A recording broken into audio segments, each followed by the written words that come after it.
Good morning, everyone. The May 13th, 2024 meeting of the Anne Arundel County Council is called to order. Please ensure all phones and devices are set to silent. This morning, we will first hear from our auditor, Ms. Michelle Bolair, for her presentation on the FY25 budget. Madam Auditor, you have the floor. Good morning, Chair Pickard and members of the Council. I am Michelle Bolair, County Auditor. I am here today to speak briefly before the department budget hearings begin to introduce several new budget review procedures for my office this year as we review the County Executive's proposed fiscal year 2025 operating budget and capital budget and program. These new procedures are designed to provide you with more detail about what is included in the proposed budget and our independent analysis earlier in the process. This is based on feedback from many of you that it would help to have access to more detailed information earlier in the process to better support you as you analyze the proposed budget and to help assist you in your oversight responsibilities. We will use the supporting documentation provided by the various departments and agencies to develop brief written analyses and provide these to you prior to the budget hearings. These reports will be provided for certain departments and agencies and will be available on both our website, aacounty.org/auditor, and the Council's website, aacounty.org/county-council. Analyses have already been provided for the component units that we'll be presenting today. Our goal is to provide these reports to the administration one day prior to submission to the Council. This is being done for two main reasons. The first is to ensure that the information provided is accurate. There's a very fast turnaround time with these reports, and we want them to be as accurate as possible. The second reason is so that the departments and agencies are prepared to discuss any open budget and program areas if the Council has questions based on the information provided. On May 28th, we will provide a report of our final recommendations to the Council. As always, I will be available to you all throughout the process, but I will also be available to answer any questions after the administration's rebuttal on May 29th. This new review was developed based on the current processes of other counties to find a way to get information to you earlier in the process. This is very challenging because it was already a very tight timeline. This is made possible based on the hard work of my team. I want to take this time to thank my entire team, Terry Gibson, Amanda Mock, Karen Howes, William Amos, Joshua Naylor, Winona Mewborn, Neil Bergsman, Cheryl Wingarden, Rich Ball, and Nicole Gaskin. I also want to thank Phyllis Clancy for helping with our capital budget review, and Charles DK, who just started with our office and has jumped right in to help. This is always a challenging time of year, and they have all been eager to implement these new changes to help better meet the needs of the Council. I want to specifically thank Terry Gibson, Karen Howes, and Amanda Mock, who have worked diligently to develop new procedures and templates to support this change to our review. I also want to thank our peers at Baltimore County, whom have been very helpful in answering our questions and serving as a model for this change in our review. I also want to thank the Office of the Budget and the entire administration for their cooperation. Change is never easy, and in particular, these changes require detailed answers and a quick turnaround to be able to provide useful information to you, the Council, this early in the process. Specifically, I want to thank Mr. Trumbauer. He always keeps an open mind when we discuss potential changes to the review process, and as he always tells me, he is willing to do whatever it takes to get the best budget possible for the county. Usually, I'm here to present to you at the end of the process, but this year, since I'm here much earlier, I want to also thank everyone for the work still to come. I have the privilege of working with many dedicated public servants, those inside of my office, in the Council office, and in the administration that have made many sacrifices to get through the proposed budget in the time available, and I want to thank everyone for that dedication. Next, I will provide some general comments on the overall budget and its contents. On May 1st, the Spending Affordability Committee, SAC, delivered its report to the Council, which provided its recommendations for FY25 spending and the general fund debt limit. I've provided calculations in my presentation showing that the proposed budget exceeds the recommended spending limit by 3.5%. The proposed budget is within the general fund debt limit. I also provided the past 4 years of SAC recommendations as compared to the general fund spending in the proposed operating budget. For FY25, the general fund appropriation limit is calculated as follows. The recommended FY25 general fund spending of $2 billion is added to the available general fund balance of $182 million and the contribution to the revenue reserve fund of $7.8 million. This totals to the adjusted recommended FY25 spending of $2.24 billion. The general fund spending per proposed FY25 operating budget is $2.31 billion. Specifically, the proposed FY spending exceeds the SAC recommendation by $71 million. The SAC recommended FY25 general fund debt limit is $2 billion. The estimated outstanding general fund debt at the end of FY25 is $1.6 billion. Therefore, the proposed FY25 debt is less than the SAC recommended limit by $475 million. It's always a fun slide. I would also like to talk about debt affordability. I would like to talk about the FY25 capital budget and program and the related debt affordability. The proposed capital program meets county debt affordability guidelines. However, the FY25 capital budget is large by historic standards. In FY25, PAYGO is being used to both reduce planned borrowing and expand capital spending compared with the prior program. This year's program increases debt in the early years, which will increase debt service costs sooner. There is capacity under the guidelines to increase future bonds over the proposed CIP. However, increasing debt would further increase debt service costs.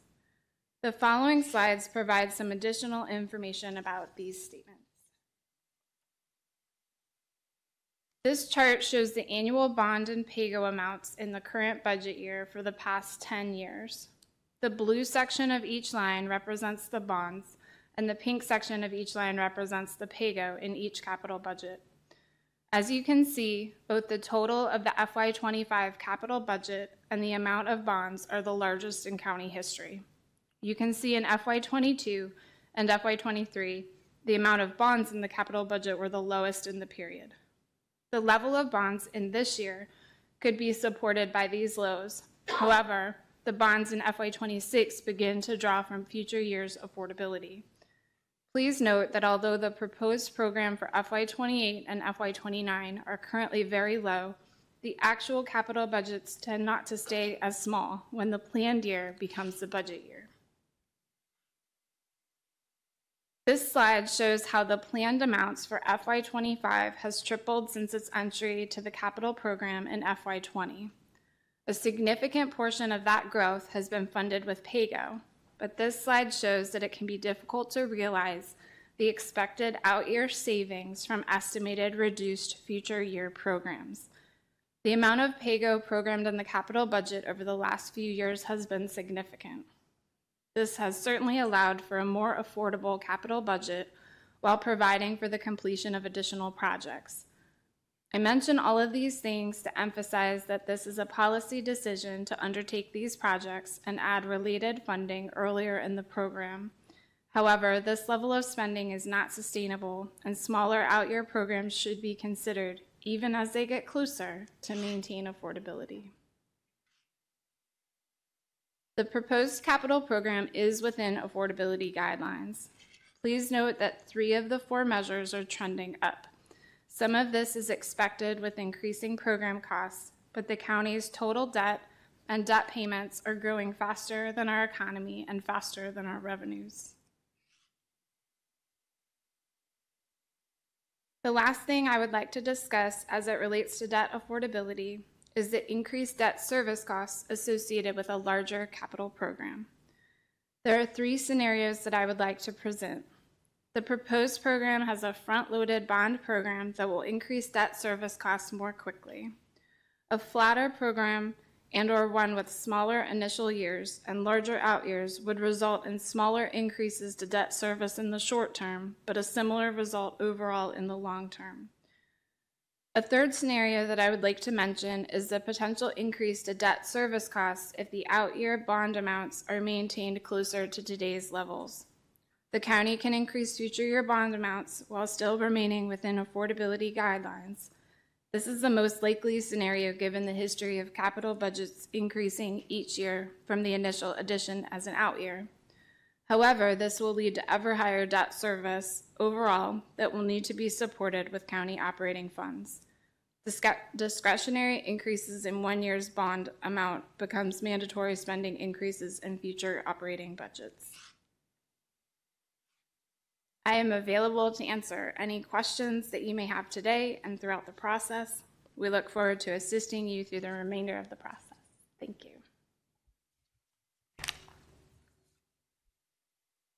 Mr. Wolke? Thank you. Can you go back to the slide? It's probably the second or third page. It talked about the SAC recommendations compared to the budget. Yeah, this one.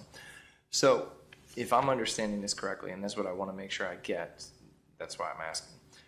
The FY proposed budget, the FY25 proposed budget, on the operating side, you're suggesting that this is almost $72 million over the SAC recommendation on the operating side. Yes, that's the calculation. Got and it. It's been sent to the Office of Budget as well. Understood. And then, but on the capital program, which is under that, that's the next portion of that, that's where you're saying they're actually $475 million under the SAC recommendation. Yes. Okay. But then we have significant concerns as we're going through the presentation about the size of the capital program, even though we're under the SAC recommendation this year. So is that because of the use of so much pay-go that's why it's working that way? What's the driver for that? That seems a little incompatible to me. I will have to follow up with the SAC on how they determine. We focus our debt affordability analyses on the guidelines, those four metrics, and then the comparison of out years to what we see in the current year as they increase over time. Okay, thank you. Sure. Any other questions? Madam Auditor, thank you so much with your team. Thank you. I believe we're prepared to just move right into our component unit. We're going to start with the Anne Arundel Community College. We'll let you get seated. Does everybody have a presentation on the screen? I guess so. Yes. We hope. We have hard copies. Share this one.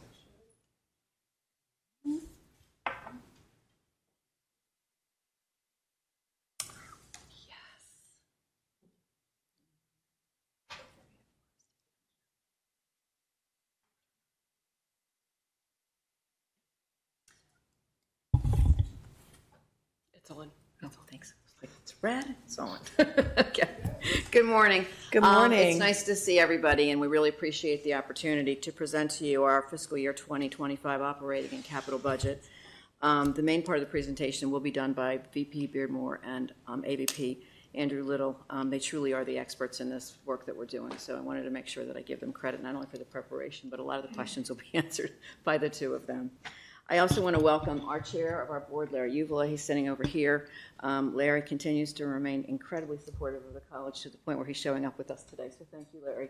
And Vice President Patterson, our person who's doing all student services kind of things, is with us as well. So we brought the team. You know, we've had these conversations before, so we're just going to jump right in. And we also talk about not burying the headline. So the headline that we've got for you today is please support the county executive's budget as he's given it to you. We support it. We appreciate it. We know there's a lot of interests that have to be in competition for the money, and you're working very, very hard to make everybody's needs met. So I just wanted to let you know that before we get started, there's no bigger ask than just please leave the budget as it is. I'm going to turn it over to Vice President Beardmore. Maybe I'll just move. Thank you. Good morning. We'll start with an update on the current fiscal year, and then we'll jump right into the specifics of the budget. So in terms of our financial picture, for the current year, we are up approximately 7% in enrollment, and late breaking news as of last week, trending more towards 8%. So that's great news for us and for our community.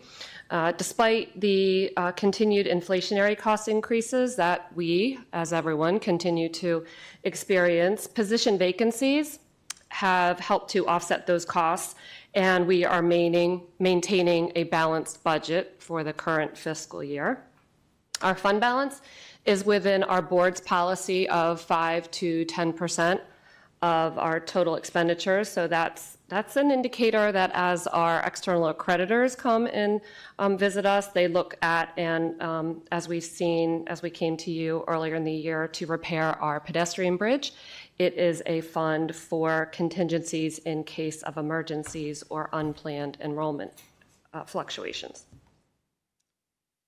So with that context, we'll jump right into our request. As the President shared, we are asking in terms of our operating budget, and the same with capital, asking you to do nothing to maintain the county executive's budget. We requested a $5.7 million increase from the county, and the county executive's budget provided a $2.4 million increase, as you see from this complicated math here, a $3.3 million reduction. On the next slide, we're sharing with you how we were able to balance our budget for that $3.3 million reduction. We were very pleased and fortunate that the Maryland General Assembly restored a portion of their reduction to us. We still have an $837,000 cut, however, less of a cut with the restoration of the $1.1 million. We increased the tuition and fee budget by $622,000, and that's because we build our budget very early in the year and projections change. So that amount we feel like is a good adjustment to align with our current enrollment projections. We increased other college support. Those are some other transfers to align with current projections. The one area that's a little problematic, some of the expenditure reductions, a good reduction that we made working with the budget office is the implementation of the Time to Care Act. The delay in that implementation saved us a little over $400,000. We did adjust some other budgets, our adjunct faculty budget, for example, that we'll have to monitor. We'll have to monitor enrollment and those costs to make sure that we can manage to that reduction. This is a slide. This is an excerpt from the documents, hopefully, that you're looking at, depending on whether you're looking at a PDF page or the hard number page at the bottom of your budget book. But we'll walk through the details. Overall, it's a $6 million budget increase. And just a note, that auxiliary enterprise and restricted line towards the bottom, that's an appropriation the county council appropriates to us in total, but generally those are self-supporting operations. So as I mentioned, funding from the county will help us to cover the state funding reduction and funds our pay package, which we'll talk about in a minute. With $2.4 million from the county and almost $4.6 million from what I'll call college resources, we will be able to manage that state funding reduction of $837,000 and fund those compensation increases.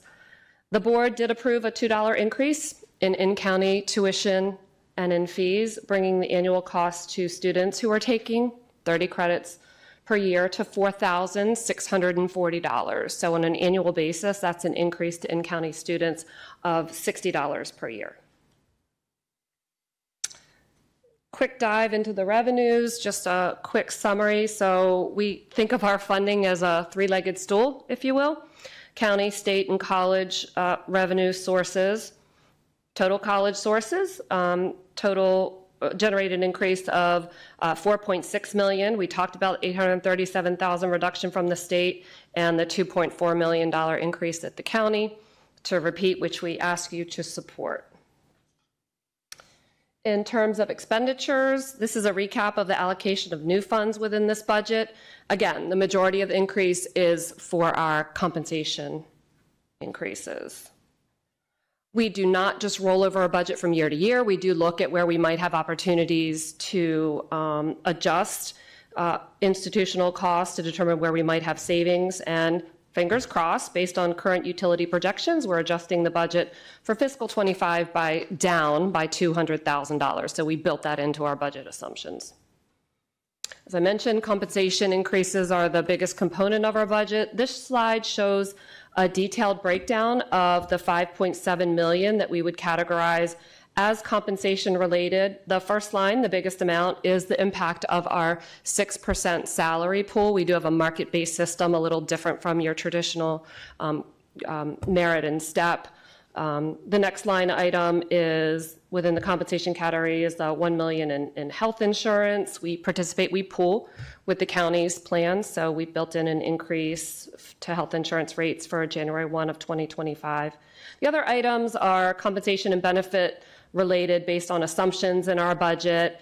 The last item, as I mentioned, we don't just roll over our budget from year to year, so the last item is a negative because we looked at our, probably in early October, I believe, November, we look at our salary savings for our new hires during the current fiscal year where we have savings. We actually reduce the budget, so that's another area of 1.6 million, almost 1.7 million that we did reduce the budget to reflect the impact of the reduced salary of those new hires.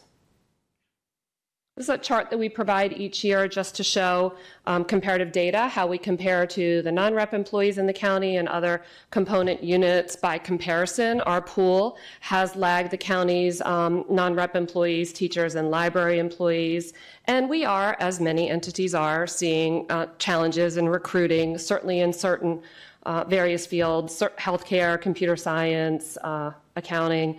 And on the staff side, we are finding it harder to hire repeat searches in various places across the college, not unlike, I'm sure, what the county is seeing.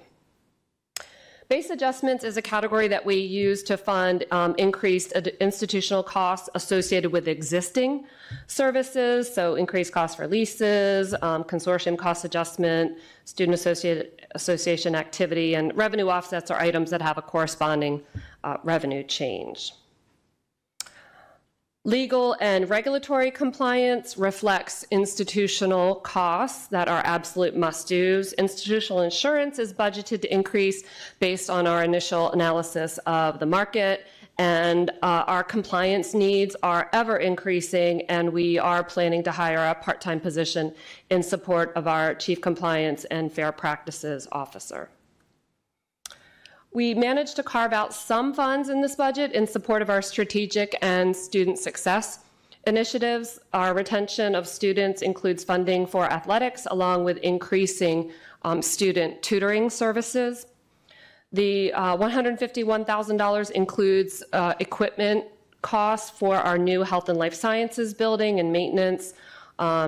And the college is also increasing funding for language translation services in support of our DEIA priorities.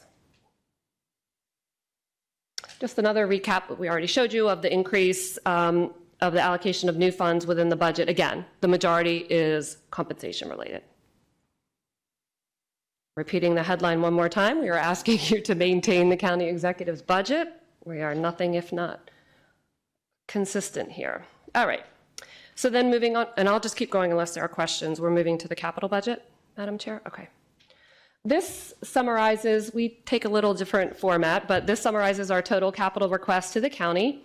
The focus of our fiscal 25 project is on deferred maintenance projects, plus the renovation of 2 buildings that I think many of you are familiar with. The Florestano building, which is going to become our new student services space on the 1st through 3rd floors, and our woefully inadequate in need of dire renovation, the Dragon Science building, which I know several of you have walked through and seen that firsthand.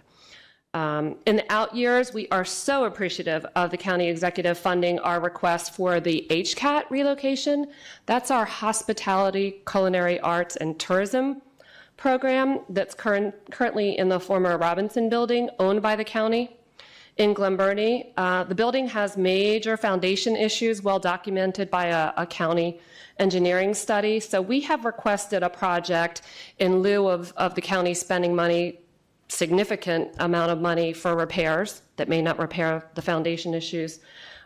We've requested a project to relocate HCAT out of Glen Burnie and move one of our culinary arts kitchens and space out of a building in Arnold to a new space that we build on to our Clausen Center for Innovation and Skilled Trades. That's a building that was funded fully by our foundation. So we'd move HCAT out of Glen Burnie, our kitchen out of our Arnold building into renovated space added on to our Clausen building.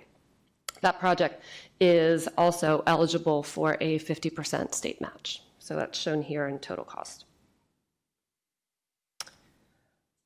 Just reiterating our fiscal 25 capital priorities. I talked about the Florestano building and the Dragon building.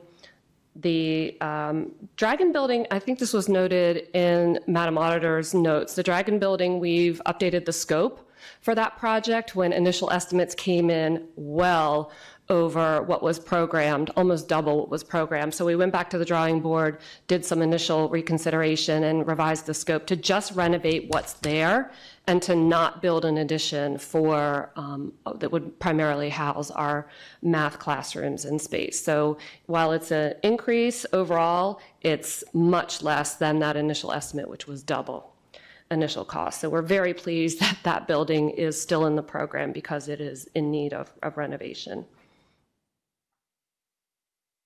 And the last slide, I talked about the HCAT relocation. Unfortunately, the math building in the out years, as I mentioned, we are not adding on to the Dragon building, so we still need to renovate the math building. That was not funded by the administration, so we'll work with them to figure out how we can perhaps get that programmed back in the out years. That was not slated to start until 2030. And mentioned our student services building renovation.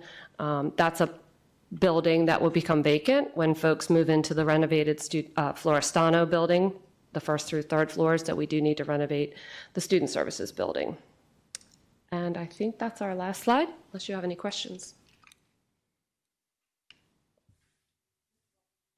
I'll let Ms. Ravian go first.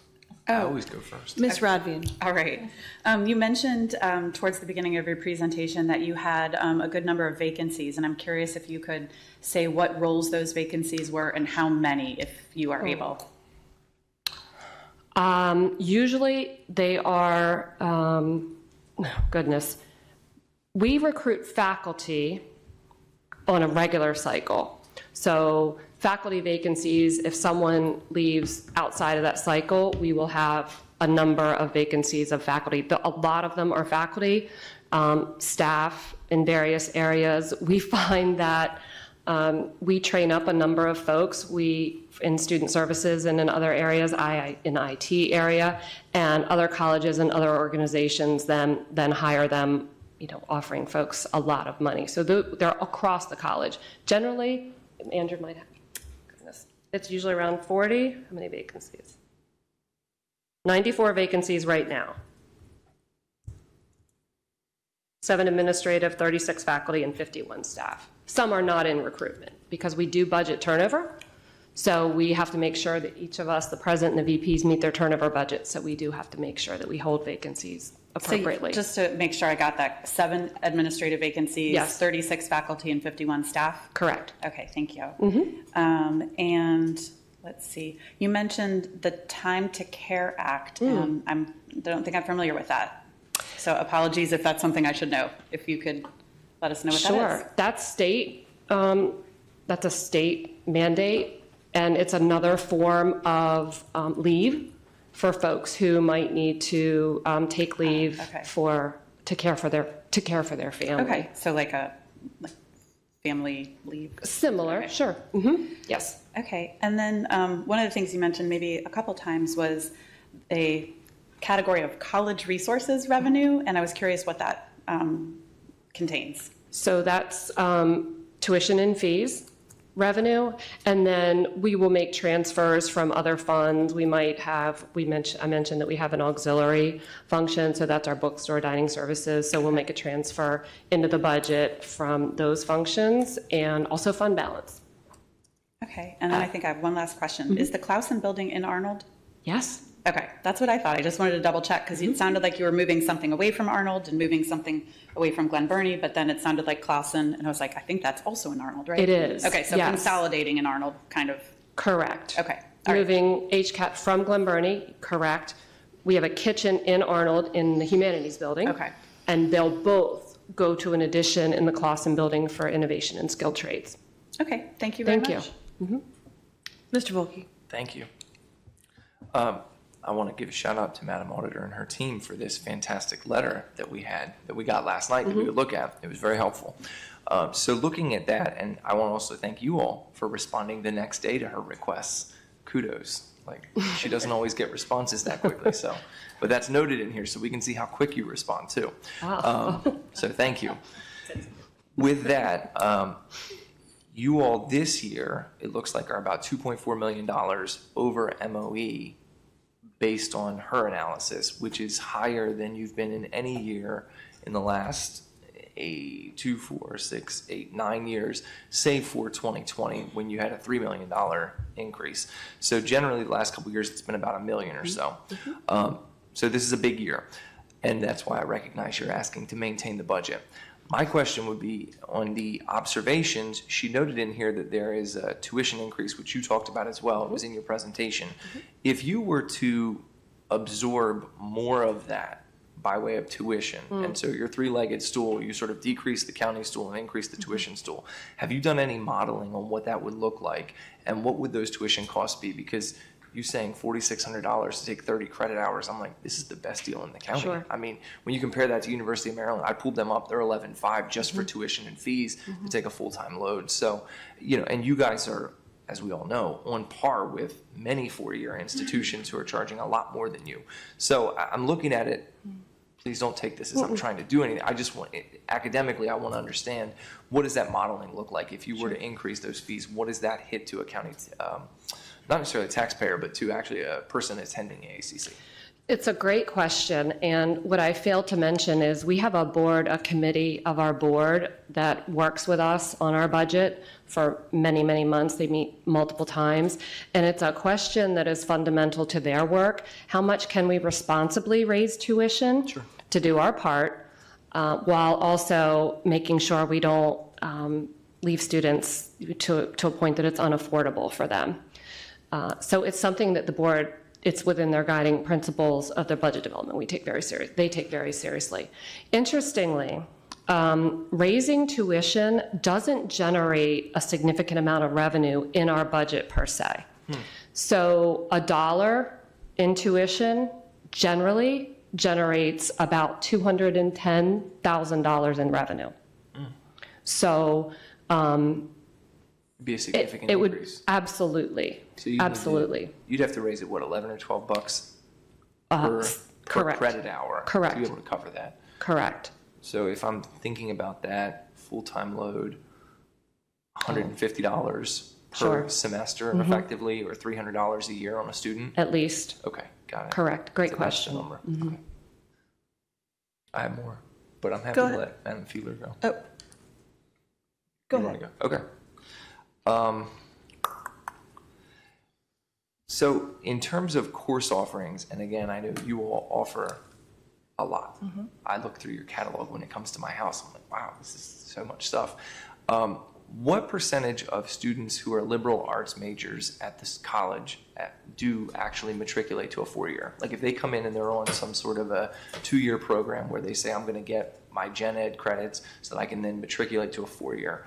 What percent, and you may not know that right now, you may have to get back to me, but I'm curious about it because I am thinking if we're looking at costs and we're looking at how to maximize where students are getting, really the best bang for their buck, if you will, are those students actually matriculating? Are they not? Some of the things that I'm sure you're doing in STEM, computers, all that, the trades, those are immediately having ramifications, right? People are walking out and getting good, great jobs that make good money. But on some of these others, are they necessarily using the skills that they're getting? Is that a course offering that makes sense for us to continue to keep offering? Do you all look at that? How does that work? It's a great question. Dr. Lindsay's like, she wants to get into. I know. Well, I'll answer from the finance perspective, if that's fair.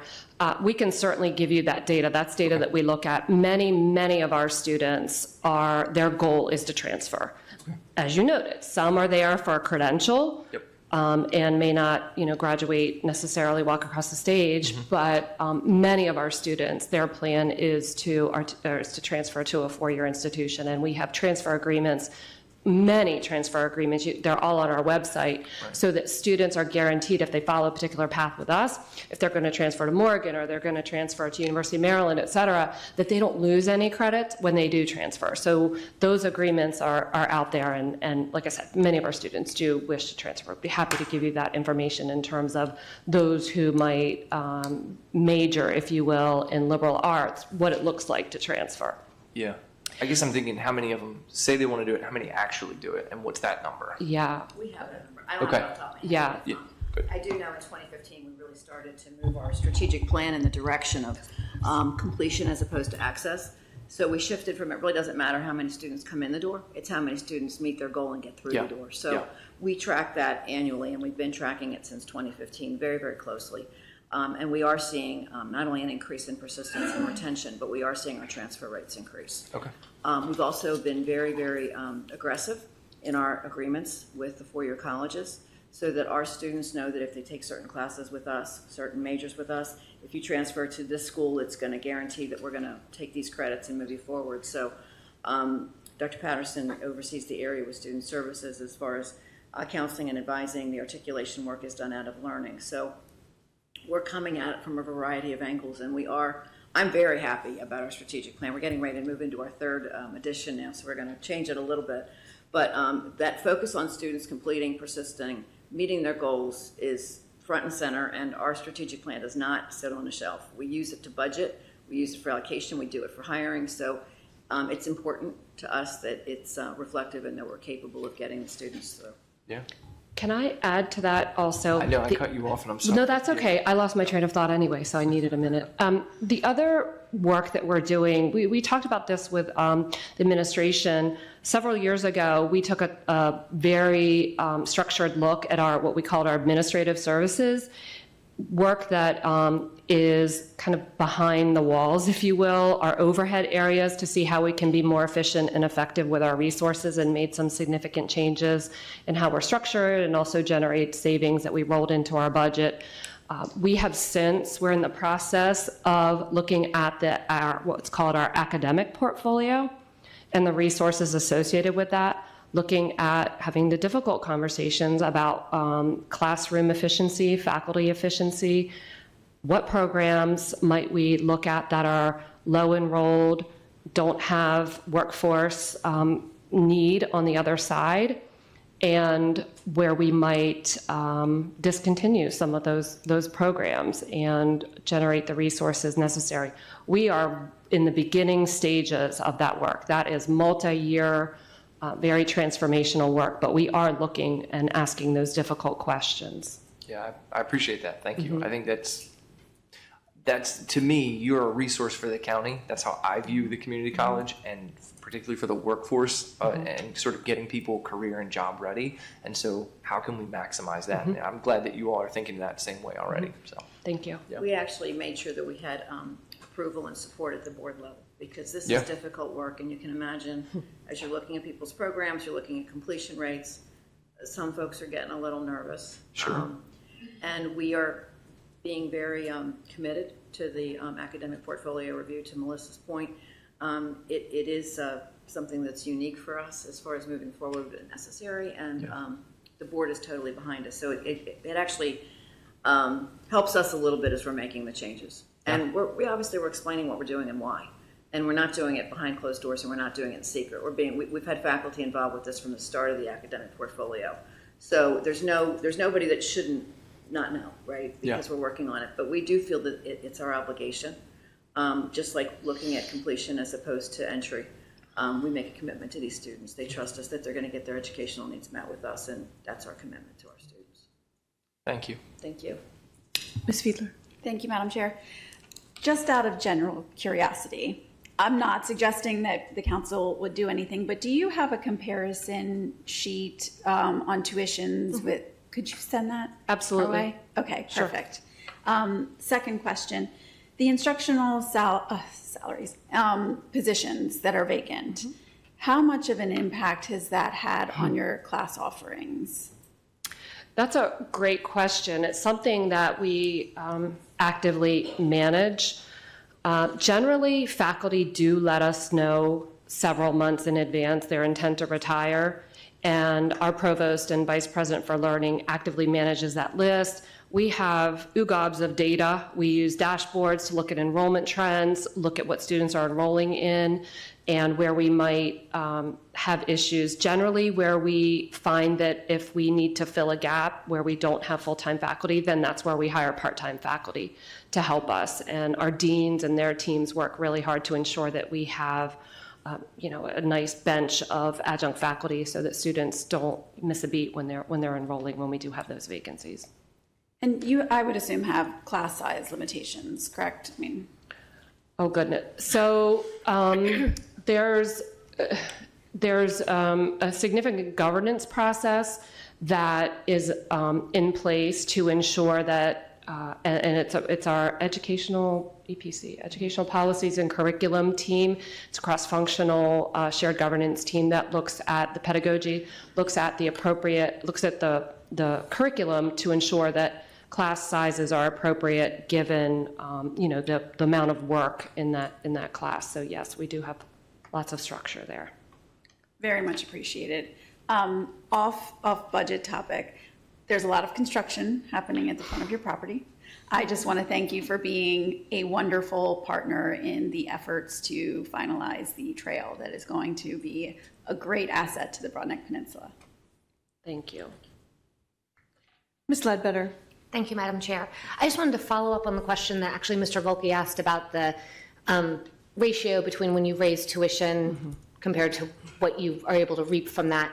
It's to the explanation, what's the why behind that small amount that you're able to retain? The what behind the $2 or the, yeah, exactly. the $2? Like, why is that so low? What's the why? I'd say that, as I mentioned, that's something that our board and our board budget committee looks at very carefully. We have, we've heard from students, in fact, who have said, we understand you need to raise tuition each year. We go to them for this conversation.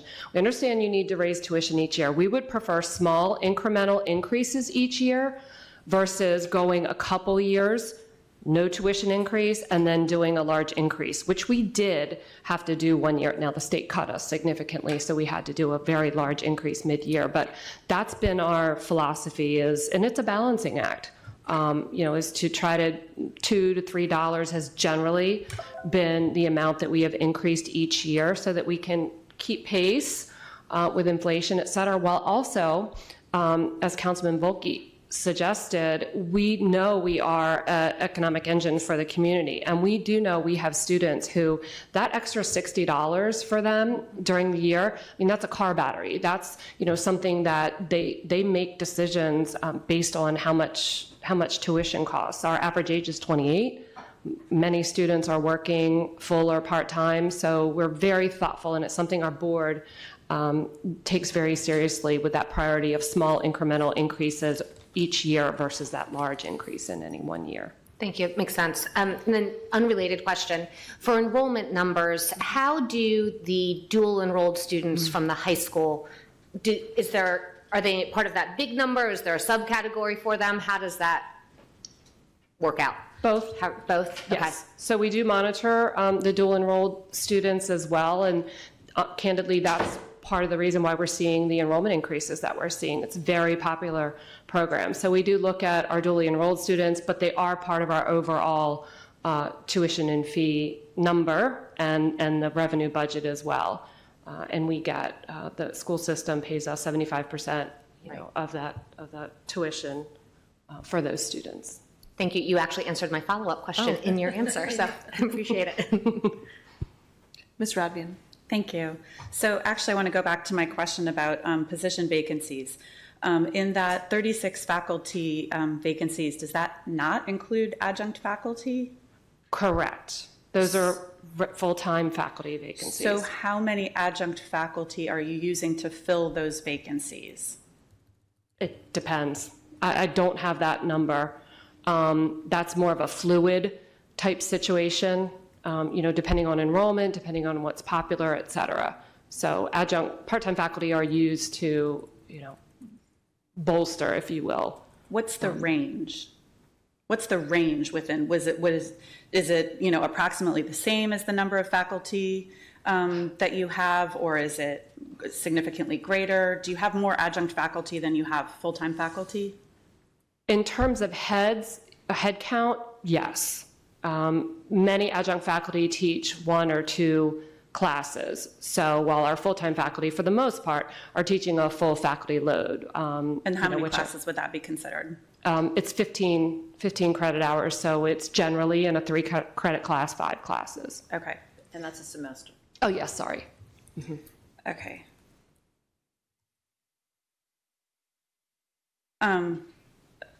Do you have adjunct faculty that are teaching, basically a full load? No. What's the greatest number of classes that you have adjunct faculty teaching? I said no, but we have a few, let me amend that statement. We have a few part-time faculty that we will that will be fully loaded, if you will. So we'll be loaded like full-time faculty, and we pay them a little bit differently than we do part-time faculty. So we pay them an equivalent to full-time faculty in highly high demand areas. So if we have picking up on your initial question, if we have a biology vacancy, for example, full-time faculty, that's very hard to find part-time faculty to fill during the day. So we might give a very good part-time faculty person a higher level of classes so that we can ensure that we continue classes while that vacancy exists. So that would be a distinction between part-time faculty versus adjunct faculty, like they're treated separately? Or they're treated differently? I'm not sure I understand that question. So do you have separate categories of compensation for part-time faculty versus adjunct faculty? They're the same. We've been using the term part-time faculty as we're doing collective bargaining. We're using part-time faculty versus adjunct. Okay. So you could have part-time faculty who are essentially teaching a load but still earning less than full-time faculty? We do pay part-time faculty less. They're paid on a per class basis. Full-time faculty have other responsibilities besides teaching a class. As I mentioned, that the EPC, the Educational Policies and Curriculum, they do committee work, they hold office hours, et cetera. So they are paid differently. So correct. Part-time faculty don't hold office hours? I don't believe they're required to. They're available to students, but they're not required to hold office hours. So how does that work for students if part-time faculty aren't available for office hours? Part-time faculty are available. Full-time faculty are required generally to hold specific hours, whether it's virtual or in person for students. Part-time faculty are available to students, but it's a different model for full-time faculty. So I'm sorry, I think what it sounds like, though, is you're asking part-time faculty to still be available in the same way, but you're not paying them. We're right in the middle right now. We're actually not in the middle. We're right at the very beginning of the collective bargaining. We're doing a charter right now with our part-time faculty. So a lot of the questions that you're asking are things that we've also been addressing as we're working in the direction of being unionized. They're unionized now. So, which hopefully will resolve some of these things, because I can't imagine having just because you have a teacher who's a part-time faculty not being able to access them for office hours. It's a concern that we have that we want to address in the collective bargaining agreement, because we also agree that faculty should be, regardless of what you're teaching, part of your teaching is being available for your students. The part-time I wish our Vice President Provost was here because she could expand on this a bit more as far as utilization, but it is an area that we're working on right now to try to figure out, to make it more equal and to make things better. I guess I would just encourage you to, one, make that a requirement for your part-time faculty, and also compensate them for it. Because it sounds like you're trying to get the best of both worlds, not require it, but realistically, if you're a student, you need to be able to access your professors. And if you're not requiring it, are you telling students that they don't have access to the professors because you're not paying for that? Because you're saying it's a responsibility that they don't have.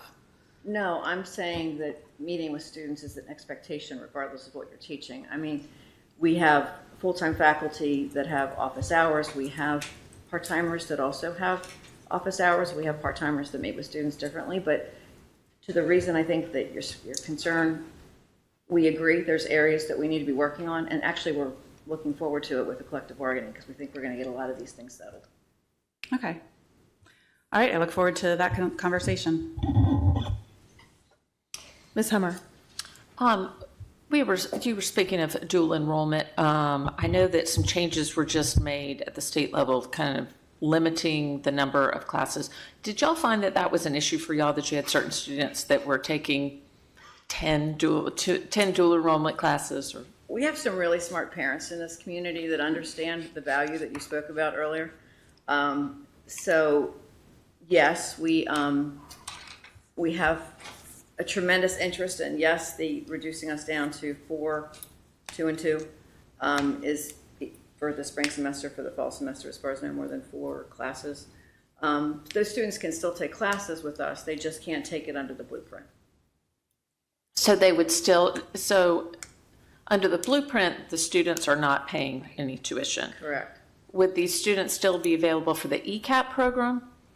Or is that still in existence, that it was the 50% off? Correct. So the limitations that you are referring to are effective possibly for the, it's up to the school system. Really, they are the keepers of what will be approved and what isn't approved for Blueprint. If a student is approved for 2 classes and they want to take 2 more, they can self-pay for those other 2 classes, and we are extending to them the same level of discount, which is now over the last year is 25% discount, yes. So they can still self-pay. And I always get a little leery throwing out stats, but I'm going to just, 38% increase in dual enrollment? 38% increase in our dual enrollment. Oh, I'm sure. So it's definitely popular. It's definitely helping out in a lot of directions. But with this new regulation that came through, we've also gotten concerns from parents saying, well, what? I can't do it. And they can continue. They just can't continue under the Blueprint regulations. So they would just have to, parents would just have to pay a little more out of pocket. Pretty much what we continue to do right now. Did y'all find that it was because some parents are very smart, know how to work it, to have that? I know one of the concerns that was raised at the state level is that students weren't able to get in classes necessarily because some, the classes were full because they had some kids were taking so many of the dual enrollment. They were filling up. Was that an issue for y'all? I don't think so. I mean, we tend to staff based on needs. So if we've got an area that's growing and we need variety of what the interest might be from the person coming into, we tend to be really responsive. That is part of our portfolio review that we're doing. And we're looking at how we're scheduling classes very, very closely. We're excited that we've got the number of dual enrolled students that we've got right now. We're excited to see the increase. Students are really benefiting too because they're taking classes that they're getting credit at the high school and they're getting credit for their transfer if they're looking at the liberal arts question that came up earlier with Councilman Volke. So it's been an exciting program to watch. Definitely. And one other one I just want, because this is exciting and I want y'all to talk about it in public. I know that LDC has started a scholarship program. Could y'all speak on the scholarship program? Sure. So within our restricted fund in our budget is $250,000 that will be allocated, exactly as you said, for funding for scholarships for students beginning in the fall, I believe. That's exciting. That's great. In that catchment area around. As best we can, right. Yes. We're considering this year a pilot year as we live into demand, as we live into what the restrictions are that we've received in terms of where folks may have to live or work. So we'll probably do the best we can this year, make tweaks to it to ensure that hopefully all of those funds are accessible to students. Great. Thank you. Thank you. Mr. Volke. Thank you. I'm going to make a comment then I'm going to ask a rhetorical question, then I'm going to ask a real question. All right? So I'm just giving you where I'm going. Right? Tell them where you're going. Tell them, the comment is, this is not your fault, but Dr. Lindsay, thank you for patiently answering my question about private school students and their ability to access dual enrollment repeatedly, which you have done. And my comment is, unfortunately, the state and the blueprint continue to treat private school students like second-class students because they do not offer the reimbursement that you can get through the public schools. But I appreciate you responding and helping me respond to constituents repeatedly. That's the comment. The rhetorical question is, tell me, Dr. Beardmore, where I can get a battery for $60. Because you said that, and I thought the last battery I bought, which was like 3 years ago, was like $120. So Actually, that speaks to the need. yeah, I agree. I totally agree. I thought Over it's 2 semesters, right. you could afford that battery. If you know where a $60 battery, I want to know. And then the last question. All right, so this is serious. So going to your capital project for a moment, you talked about the Dragon building. You talked about the changes in scope, but you also talked about the cost escalators that you had. Can you speak to what are the main drivers of the cost escalators? And specifically, here's my question.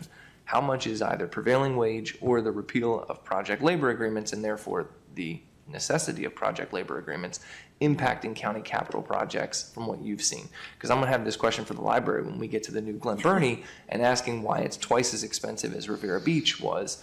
So I'm teeing that up for them as they're sitting in the audience start thinking about. But my question for you would be, what is driving that, right? I get inflation, I track that. I get cost of materials, I track that.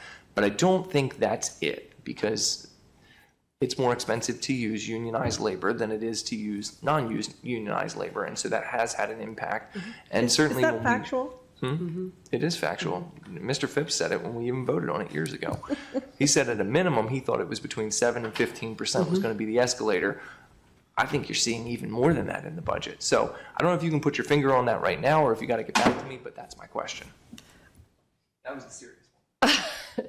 I will tell you, Mr. Phipps' estimate is consistent with what we estimate. So in our estimates, we calculate in 10% escalation for prevailing wage. And is that per annum or is that in total? Good question. Well, we do escalate. I think it's in total, and then we do escalate out, depending on. And to your question, I mean, it's something we're all struggling with, is cost of construction, and when these projects have been in the queue for years. So it's inevitable that when they're initially estimated, and given the cost of construction that we've seen, we were dismayed, but we weren't surprised with what we saw. Okay. All right. Thank you. Ms. Radvian. Thank you. This is really just a comment to my colleague, Councilman Volke. If you have concerns about, non-unionized labor versus the cost of union labor, I suggest that you take a look at some of the mold issues that are developing in the brand new Wilbourn Estates in the city of Annapolis that was not built and may cost far more in the end for remediation, not having unionized labor. So just be careful what you wish for.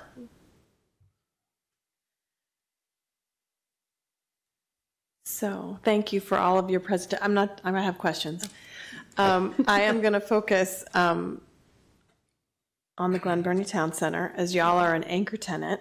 So I understand that there's a project about to start in the Carter Building with HVAC and lighting, I believe. And so y'all are going to be not present for about 18 months. Is that correct? And that starts in the fall?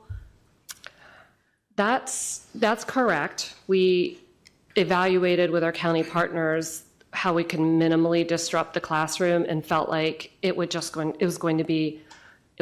the project and would not disrupt instruction if we relocated classes during that time. As to when the project starts, I believe the last I heard was summer of 25. Okay. Yeah. So Yes. you're going to be present this calendar year in the building? Correct. Okay. And we have renovated the lobby. Yeah. So Yeah. It looks good. thank you for your support there. Do you foresee obviously you're making investments in the building. It is a county-owned building. So I'm hoping you're intending to stay in the town center. That is our intent. Okay. And Today.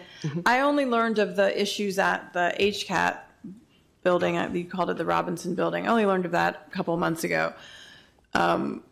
So obviously, I'm concerned with another vacant county building in the town center, but I don't want you guys to have, I mean, I get the need to move and relocate. It's just disappointing that, you know, as I text to Mr. Trumbauer in the back, 1 step forward, 2 steps back with the town center. I think the town center is a fantastic opportunity for the community college. There's lots of synergies with people up living, you know, having it accessible to folks in North County. So I'm always a willing partner for how we expand your presence in my community. So thank you for all that you are doing, and I'll have to work with the county on when are you vacating HCAT? Goodness,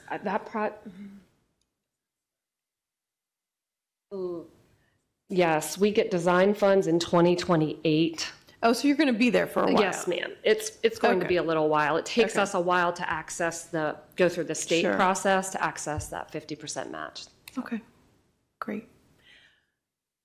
We're good? Good questions, everybody. Thank you so much for being here, and we look forward to heeding your request. Thank you for your time. Thanks.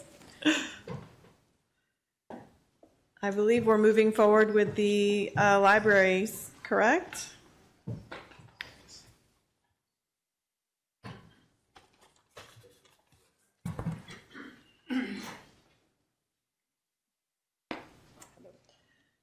Good morning, good morning.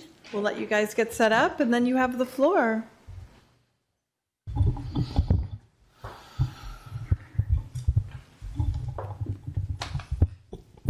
I guess that's close enough. Thank you, everyone, for being here. Madam Chair, Madam Vice Chair, council members. I'm Skip Auld, CEO for Anne Arundel County Public Library. I would like to introduce my panelists here. To my right is Cedric Grant. He's our Chief Financial Officer, been with us about 3 or 4 years. Anyway, he's the person running all our numbers. To my left is our Chief Operating Officer, Kathy Hollerback. She manages all of our public service areas, programming and outreach, circulation services, and I'm leaving out digital experience. Oh yeah, digital experience, our virtual services operation. To my far right is Chris Delson. He is the chair of our Library Board of Trustees, and Chris is going to start this with a couple of remarks. Well, first of all, I want to thank you for the support that the council has given to the library system over the years, in particular for the extra help we had this last year. So I'm here mostly to advise that Skip will be speaking for the entire Board of Trustees, and we are 100% behind him and the needs that he's expressing. Thank you. And it is the board's budget that we put forward to the county executive back in January. So with that, I'm going to go through about 6 or 7 slides. The last slide I'll go through sort of in a great bit of detail, and I can come back to any of the slides that you would like me to talk about. I will start first with just the overview of our organization. This just shows the fiscal 23 usage continues to be very robust. We have 16 branch libraries. When I started here in 2010, it was 15, and then we added the Discoveries Library. And we are in the process of expanding that by about 3,000 square feet. That lease agreement is just about to be signed with Westfield. But the main thing I wanted to get to are the capital program. Again, I'm not going to talk a lot about this. There's a number of individual elements to this. But on the capital side, the big 3 projects are Revere Beach, which we opened just a couple of weeks ago. We are thrilled. It's just a great community asset and community resource. I've been back a few times since we opened, and it's just bustling with activity. It's just a tremendous resource. The next one in the pipeline is the Glen Burnie Library, and it is going to be, as I've talked with Chair Pickard about, we're going to have that be even better than the Bush Annapolis Library. It's going to be bigger. It won't be better than the Revere Beach. Okay. Anyway, Bush Annapolis has been also highly successful. People just love that library. And then in the out year is the Millersville Library. So in District 2, there are 2 projects coming up, and that's great because over all these years, for many years, all the other districts have at least 2, sometimes 3 libraries in your district. The District 2 has only had the Glen Burnie Library, and yet that library serves double the number of any other library. So that's why we determined we needed that Millersville project, which will go, we think, in the Old Mill High School complex. Before going on, I'm going to try to answer Councilman Volke's, actually I should say former trustee Volke's question about why it's double the cost, and it's a little more than double. Part of that is it's double the size. It's 40,000 square feet instead of 20, which is Revere Beach.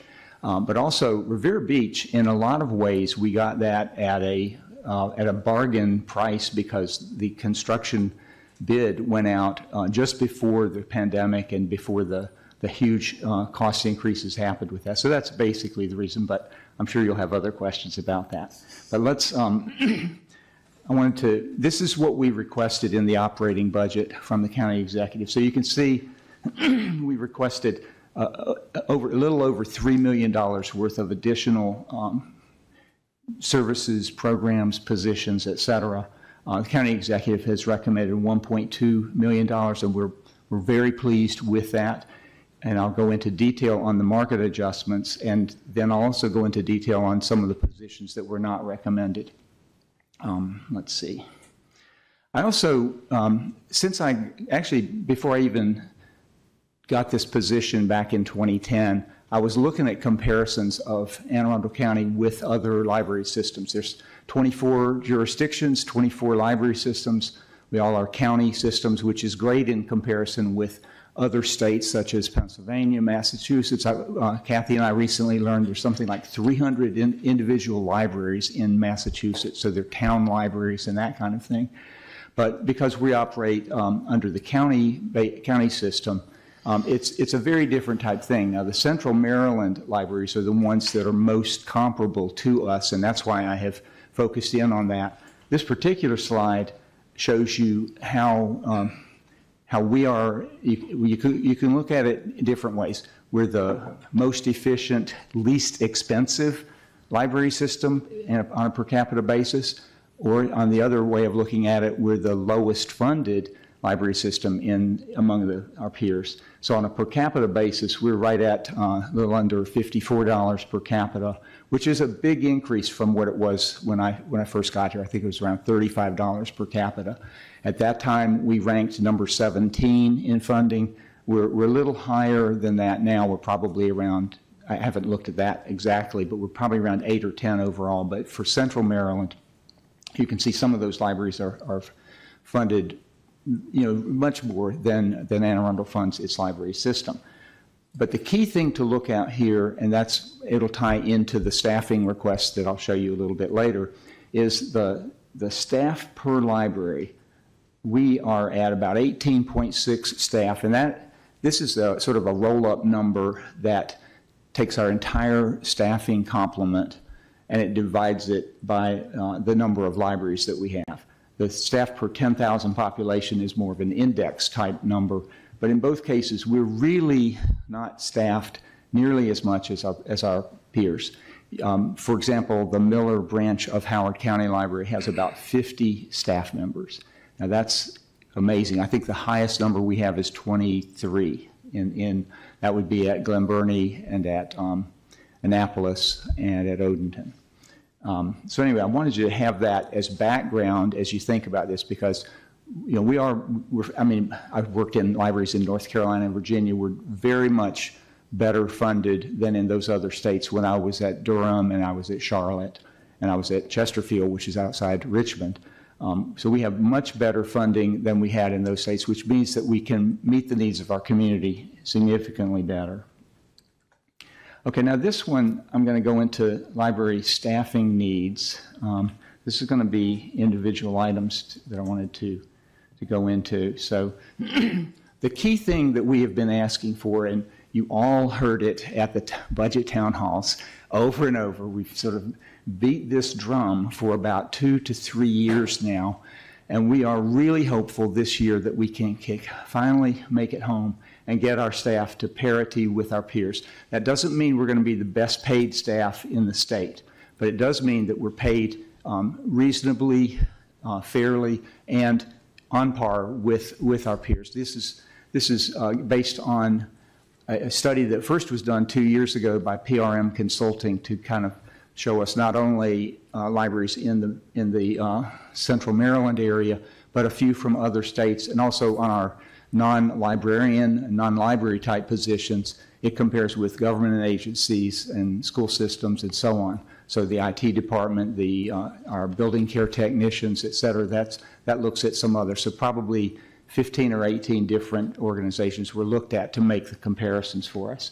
So we requested $1.485 million, which would get us fully to market.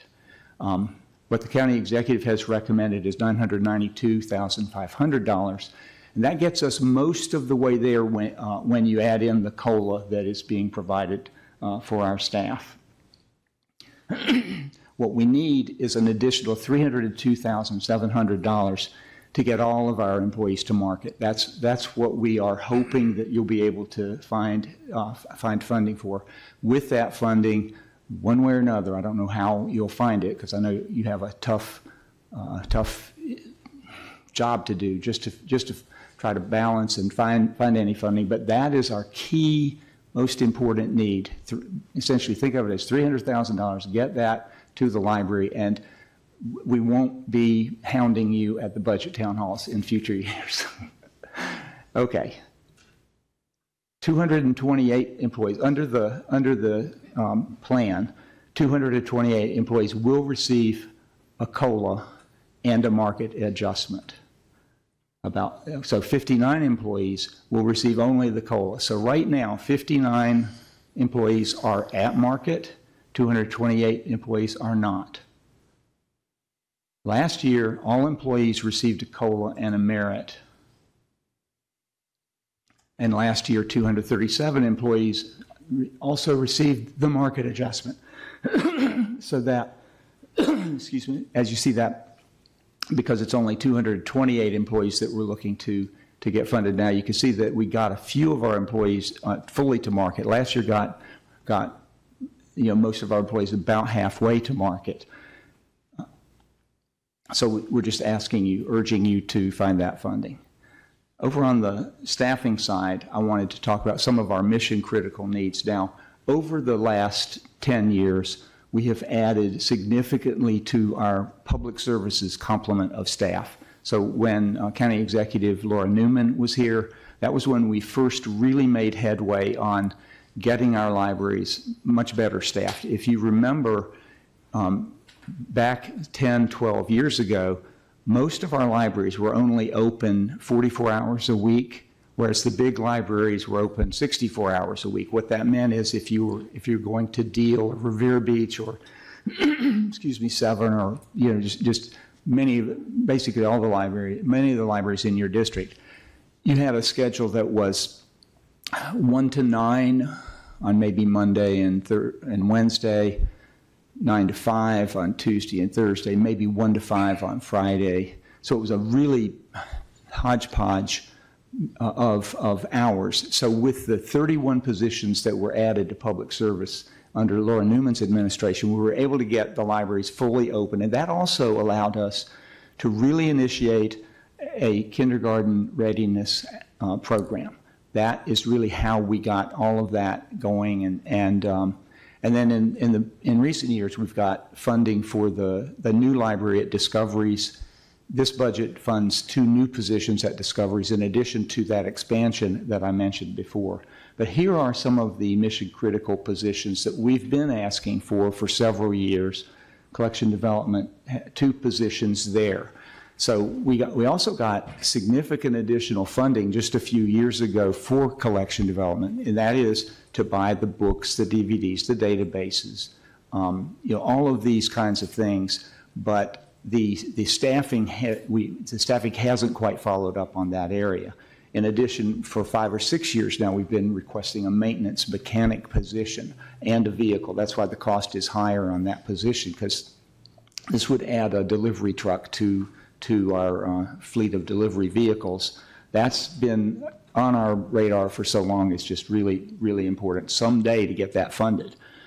We have a learning and development manager who coordinates all the training for our hundreds of staff members, and that's tremendous. We have highly trained staff. We have lots of great opportunities we provide, but we really need an assistant, and we're looking at that position potentially to be a generalist human resources position with a large concentration on learning and development, because overall our HR department is the one headquarters department that has not had any new staff over the last over the last 10 years.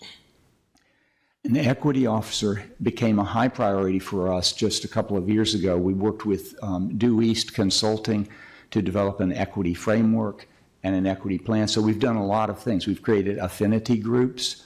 We have we're building a bias reporting system. We're doing a lot of things in this area. We have a team that we call Let It, which is the Library Equity, Diversity, and Inclusion team, and they've been very active and they're passionate. And if this budget was coming from them, they would say that's got to be our number one priority after market adjustments. But we have worked closely with Asha Smith. She's been tremendous and she's been very helpful. But at some point in time, we would like to follow the lead of some of our peer library systems around the state, such as Enoch Pratt, Baltimore County, Prince George's. Several of them already have this kind of a position in their library. And then a performance measures and data analyst position. That's the other one that we're looking to add. So with that, we are ready for questions, and we appreciate you considering our requests. Ms. Rodvian. Thank you. Sorry, I jumped away from my notes. I had my questions down. Okay, so you mentioned that the county executive's budget recommended about $992,000, and the request to meet the market rate adjustments was $1.485 million, and you said you could meet it with an additional $302,000. How do you, those two don't add up, so they add up because of the COLAs, because in addition to the 992, there is a recommendation for cost of living increases, and they would happen on the merit date of the employees all throughout the year. That's why it's not. So that extra, is that the extra 302 is for salaries and benefits. Okay. And Cedric, you may want to address that. Yeah, that's essentially correct. But really, the COLA part is really a separate calculation from whatever the particular market adjustment. What the real difference is between what you're referencing, the 1.4 and the 300, it appears it should be around $400,000, whatever difference. But there's a pension adjustment that was made this particular year within our particular fund. We generally request for funding a pension rate of around 27%. We were able to scale that down, and when we actually did the actual numbers, it is roughly around 10% of our employees. So really that pension number is the thing that caused the difference between the math that you're looking at here. So it wasn't as large as you anticipated? Exactly. Okay, thank you very much. I appreciate the explanation. Ms. Fiedler. Oh, thank you, Madam Chair. If you could go back and touch on the collection development specialist and development assistant on what those two roles would do, and then who is filling that gap presently? Kathy, I think I might ask Kathy Hollerback to address it. Let me just say briefly that it's not actually in her line, but she's going to be better able to address that than I am. But basically, we've got a team of a collection development manager, three other selectors, right? Yeah, so 3 other selectors, and then they have support staff of about 3 other people.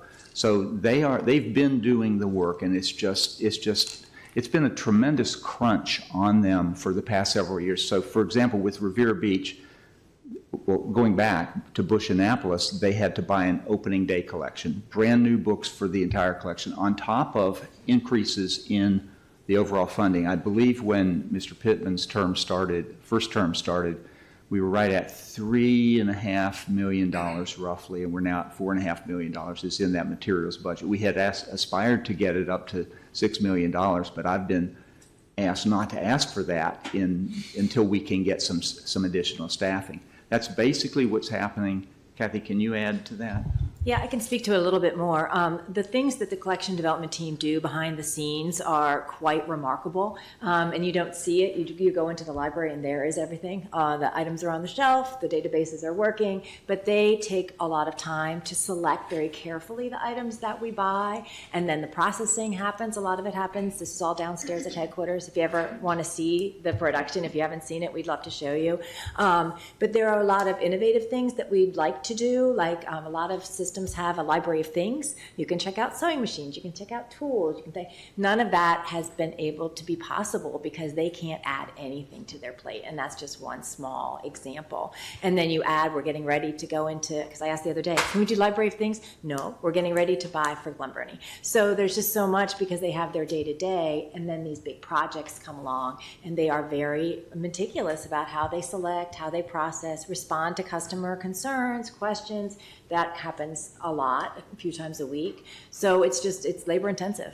So we would love to have some more support for that. And just to tap into the library of things, there's all kinds of things that you might not want to buy, but you'd love to be able to borrow. We just met with the director of the Hoboken, New Jersey library. The most popular item to be checked out are knife sharpeners. So you can check out knife sharpeners. You can check out power washers. We check out ukuleles, we check out fishing poles, and so we have a modest library of things, but we would love to see that expand. Can I ask a follow-up? Mm-hmm. We've had, I think, in the last several budgets, at first it was discoveries that the developments or collection staff was working on, and then we've had Revere Beach.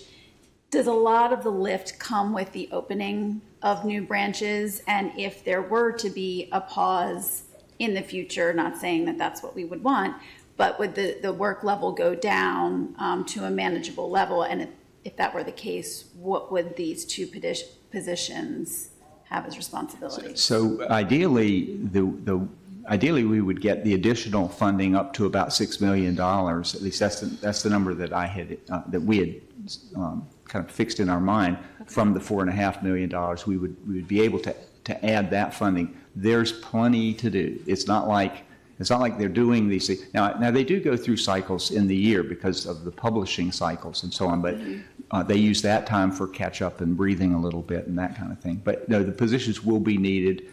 And frankly, we're not looking at a pause for a long time. We're looking at the Glenburnie project and then the Millersville project and so on. May I ask one more question? Yes, ma'am. The Discovery's lease agreement, is that year to year? Say that again. Is it The Discovery's, the lease agreement, is that year to year or is it multi-year? No, we started Discovery's, I think it was 2016, so it was way back, as a pilot project when the Annapolis Library closed because we had staffing available. We said, let's do that. So that was $100 a month for a storefront space. And then we figured out it was so successful that we wanted the bigger space. And that was, I believe in 2019, fiscal 19 or 20, is when we got 10 new staff because the Annapolis staff were going to be going back to their positions. We got 10 new staff. We got a 10-year lease at that time in the space that is currently just under 13,000 square feet. This past year, we figured out that it will enhance this library a lot to be able to push it back another 3,000 square feet and add the other two positions. But what we're doing is working on a 15-year lease now. Perfect. Yeah. Thank you so much. Thank you. Ms. Ledbetter. Thank you, Madam Vice Chair.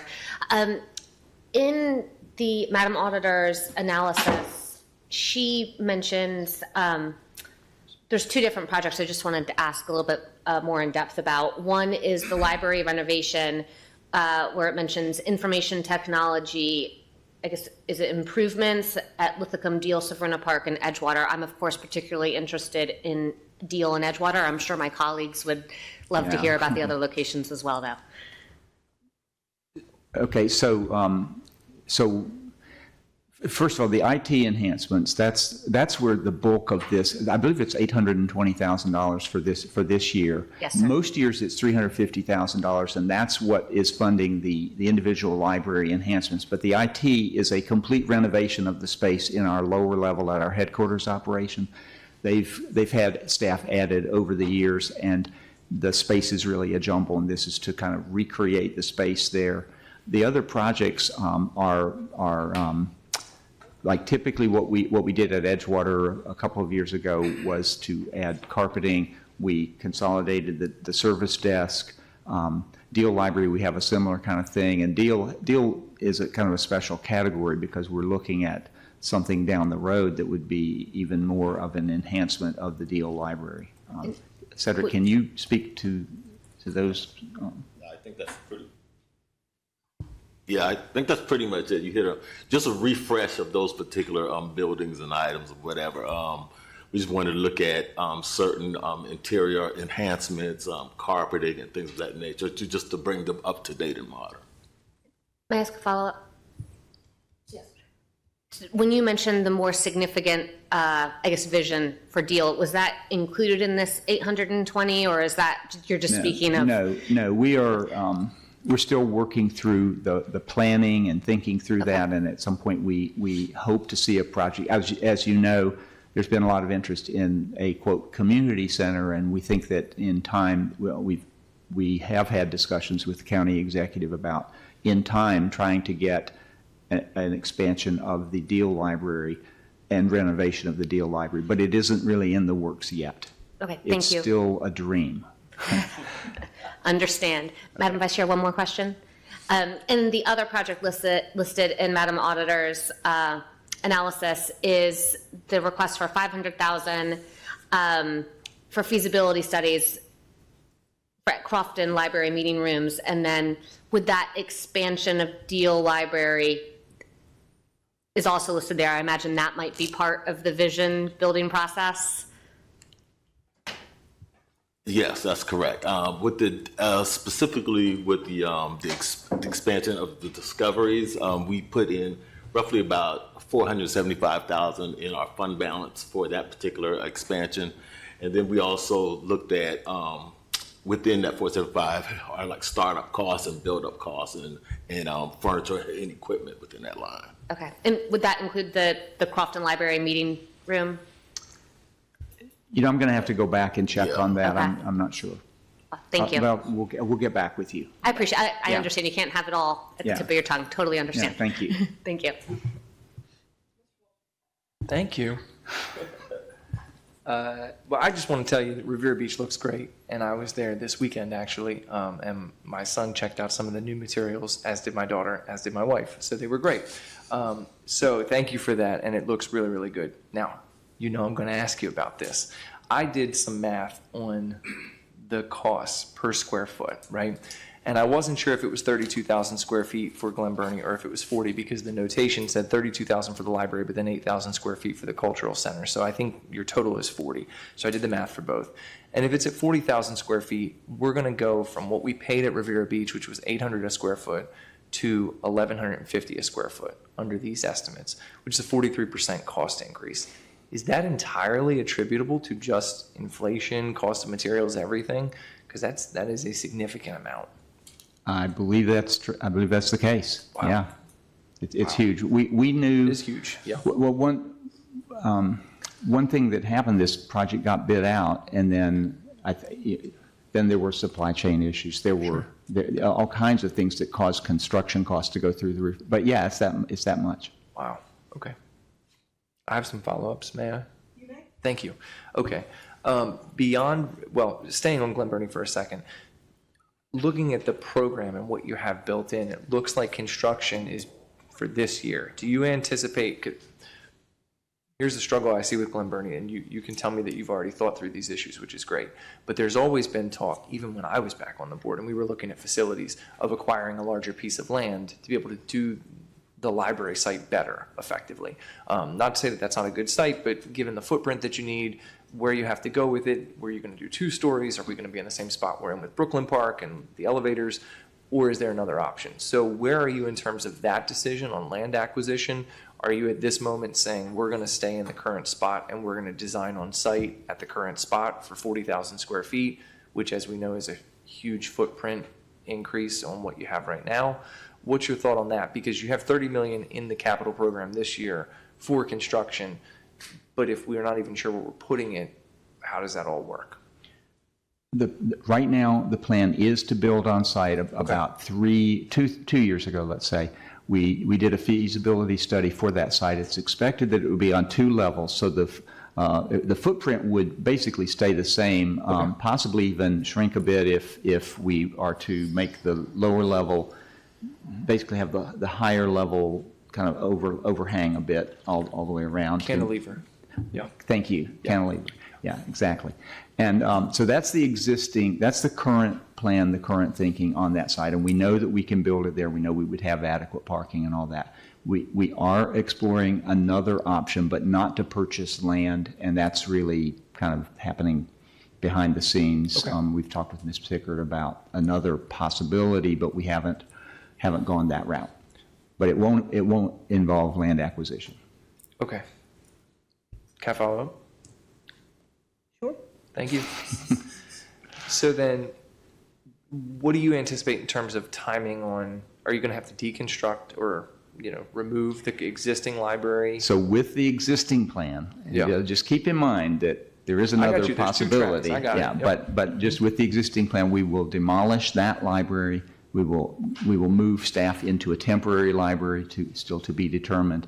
Right now, Public Works has just about finalized the architect selection. They're like very close to having the architect. So of course, it's going to take about a year, just say about a year to do the design, and then we do the demolition and construction, and that all gets timed out. Typically, if it follows the pattern of the Bush Annapolis Library, it would take a year to a year and a half for design and then 2 years for construction. Okay. May I? You may. Thank you. I'm going to switch gears off of Glen Burnie and go to Mountain Road. Mm-hmm. That's being removed entirely. So my concern with this, and I've expressed this to you, so hopefully this doesn't come as a surprise, is that being removed from the capital program, the way it's being removed, telegraphs to the community, this is done. I don't think that's the library system's intention, but that's how I see it, and I'm afraid constituents will see it that way too. Obviously, we had major problems with the leased space at the end of Mountain Road. That's why the library has moved. Library is in the new spot in Lakeshore Plaza, which is much smaller than where we were before. Also, for Library of Things and fishing poles, which were going out, it's not as convenient and conducive to people using that at Downs Park who were going that way when you're there in Lakeshore Plaza. Not to say they don't, but I'm not sure what the circulation is on those items. What does that look like in terms of your future plans for Mountain Road, getting either a permanent location or a long-term lease in a space that's more suitable to the community? Okay, so Mountain Road and Deal are kind of in similar situations. We want to do that expansion and renovation at the Deal Library. We also want a new county-owned facility for Mountain Road. That doesn't have anything to do with the defunding. The defunding is because when we were uncertain of what was needed, you all approved $1.65 million for us for everything that we would need in the leased space. We were in the process about a year ago of, I guess it was a year ago, of trying to figure out, well, what are we going to do when we move out of the Mountain Road into a new space? We didn't know where we would go, and so we estimated we would need $1.6 million. We didn't. We were able to do that for under $400,000, and that's why that money isn't needed. So that project is essentially closed out because we've made that move. We've got a good location. The usage at the Lakeshore site is, I believe, 30 or 40 or 50% more than it was at the other Mountain Road. So the usage is great, even though the space is smaller, and there's all sorts of pros and cons to that space. Our hope, and I would love to see the community start rallying around this idea, is to get a new Mountain Road library The lease that we have at Mountain Road is a 5-year lease. And so hopefully within this 5 years, we can seek funding. Maybe we'll need another 5-year lease at the current site. We don't especially want to move to another leased site, but we think that community deserves a library, and we'd love to see a way to get land acquisition or co-location with an existing county-owned space and be able to get a new Mountain Road library. Okay. Again, that's a dream right now. We just got to make it a reality. I have a couple more questions. Go ahead. Thank you. The cost for negotiations when potentially the library workforce votes to unionize after July 1st, which is probably coming based on state law, et cetera, that was built in. That was something that the auditor's letter noted. What amount of money? I guess you asked for an extra $450,000. There were about 3 things in there, but part of it was the union costs, or the negotiation costs. What do you think that's actually going to be? Yeah, the $475,000 does not include that particular for our union negotiations amount. That's to be determined once we determine whether or not we are going to have a union. So we haven't really developed those particular costs yet. We are in the process now of looking at a labor attorney now and getting those costs together, but the full costs have not been developed as of yet. Okay, I guess the auditor's note had indicated library estimates $475,000 of the estimated budgetary fund balance will be used for collective costs of discoveries, library at the mall expansion, and union negotiation services. So you all have not provided an estimate? No, we haven't as of yet. The 475 just relates to the discoveries at the mall. Yes. Okay. Let me add to that. It's most of the libraries that have unionized in recent years, well, there's like 4. There's 2 that had been long-term unionized libraries. Those are Prince George's and Montgomery. And in recent years, Baltimore County, Enoch Pratt, and just a couple months ago, Howard County Libraries, they've all formed unions. Most, or at least several of those, have a full-time position devoted to it. So that may be something that we will need. And we didn't want to start out with that because we don't know if we're going to have a union. They still have to go through that process. We expect that there could be a union. But so we didn't want to try to put that in. We didn't even request it in the budget. In addition to a position which would be used for, basically, we also are looking at a labor relations attorney for contract negotiations. So that would be a contracted position for us to do the negotiations. And then contract administration is what these other positions are being used for in the other libraries. Okay. Because as it is, just like in our collection development department, our human resources department is really thinly staffed. They're just jammed up with lots of work that they're having to do. So to add on to that, we don't know how it would work out with a union. We've had a total of 2 grievances in the 13 years I've been here. We've had a total of 8 dismissals of staff in the 13 years I've been here. So we don't know if with a union, does that mean that every time you turn around there's going to be a grievance? Are we going to have dozens or hundreds of grievances that we have to deal with? We just don't know. It's a completely new world to me. Now, our chief of human resources worked in Prince George's County for 6 years where they had a union, and so he has some experience with it, but just throwing that on him would be too much. So at a certain point, we may need that position. Okay. My last question. Go ahead. Thank you. In the capital program, there's the library project plan, which is L542-400. That historically, because I pulled up the old budget, has been funded at a pretty modest level year over year. I mean, I think last year we funded it at $60,000. This year in the program, it's new, because this was not in last year's program, for $500,000 into that particular project. What is it that you're anticipating you're going to use that money for in FY25? I'm going to have to go back. I can't. I'm not even certain. Okay.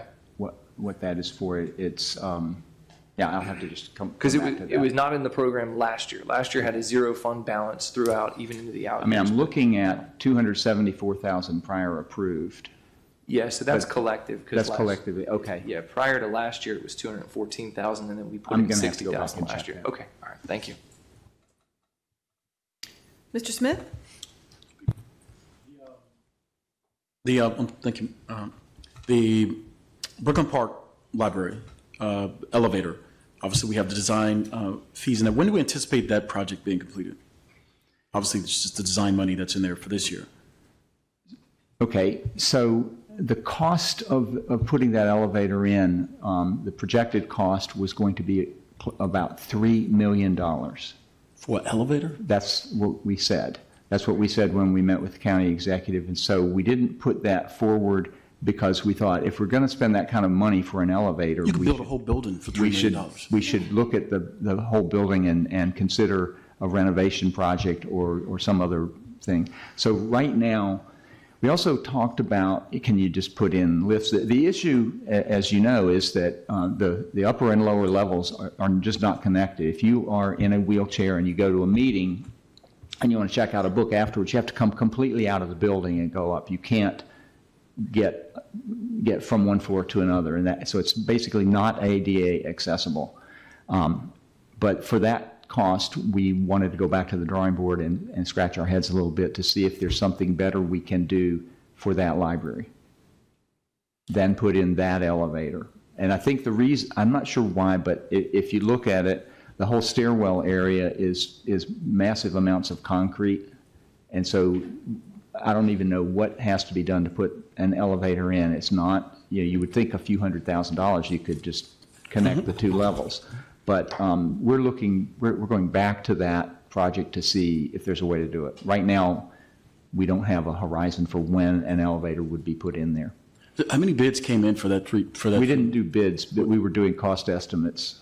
Yeah, Where'd you get the cost estimate data from? So we have a facilities director who works with contractors, figures out kind of what's needed, and she's the one who worked to get the cost estimate. Yeah, I mean, your issue is systemic to the county as a whole when it comes to construction. It's something we've been looking at over the last year. I mean, I know the school's coming up next, but at some point, I think we as a county, we got to push back on some of these builders who put in the data for these bids, because obviously our county is communicating with these folks and saying, well, what would you charge? And that's how they're coming up with their data. Because that is insane that it would cost $3 million to build an elevator. They can attach it to the side. Hell, I'll build it for free. I'll come in on the weekend. It may take me a year, but I'll do it for free. $3 million? I'm sorry, that's insane. Okay, thank you. I mean, I don't disagree. It sounds insane to me too. So that's why it's not in there going forward at this time. We'll see what we can come back with next year. I hope they put a kitchen in the elevator for $3 million, just FYI. So, thank you. With granted. Ms. Hummer? So the market rate adjustments, and we've been looking at that over the past couple of years. The remainder of ones that are doing, and this is no offense to our senior level staff, but I just want to make sure that we've been doing the market level things, starting with our lower paid people and working our way up. Is that correct? So what we did with the adjustment last year, so we had the first, okay, when we did this last year, we have 7 people on our executive leadership team. Of the 7, as of last year, 5 of those were targeted for a market rate adjustment, but we did not provide that to them at all. Every other person who was slated for a market adjustment, it's that was 237 employees. They got the adjustment. So this year, one of those 5 people dropped off because of the COLA and merit. They came in last year at 8% total. So now there's 228, and that does include the 4 people who are in the executive leadership team. Okay. All right. Yeah. Thank you. And these adjustments are kind of all over the board, because as if you think of it, you've got wait a minute. You've got 59 people who are at market, and they're in various level positions, some of them in higher level positions, some in lower. It's not that the lower level employees are the ones who need the adjustments. It's really across the board. It includes our IT staff, it includes people in our executive team, but it also includes our building care technicians. Not all of them, because some of them were at market. And the way we did the study was to make sure that we're providing it for based on the years of service, either with us or before. So if you, for example, worked as a librarian in another library for 10 years and now you've been here for 3, you're counting 13 years of experience to try to make sure that you have equity. So this whole process, if we can get the full adjustment this year, it will create really full equity within our whole pay scale.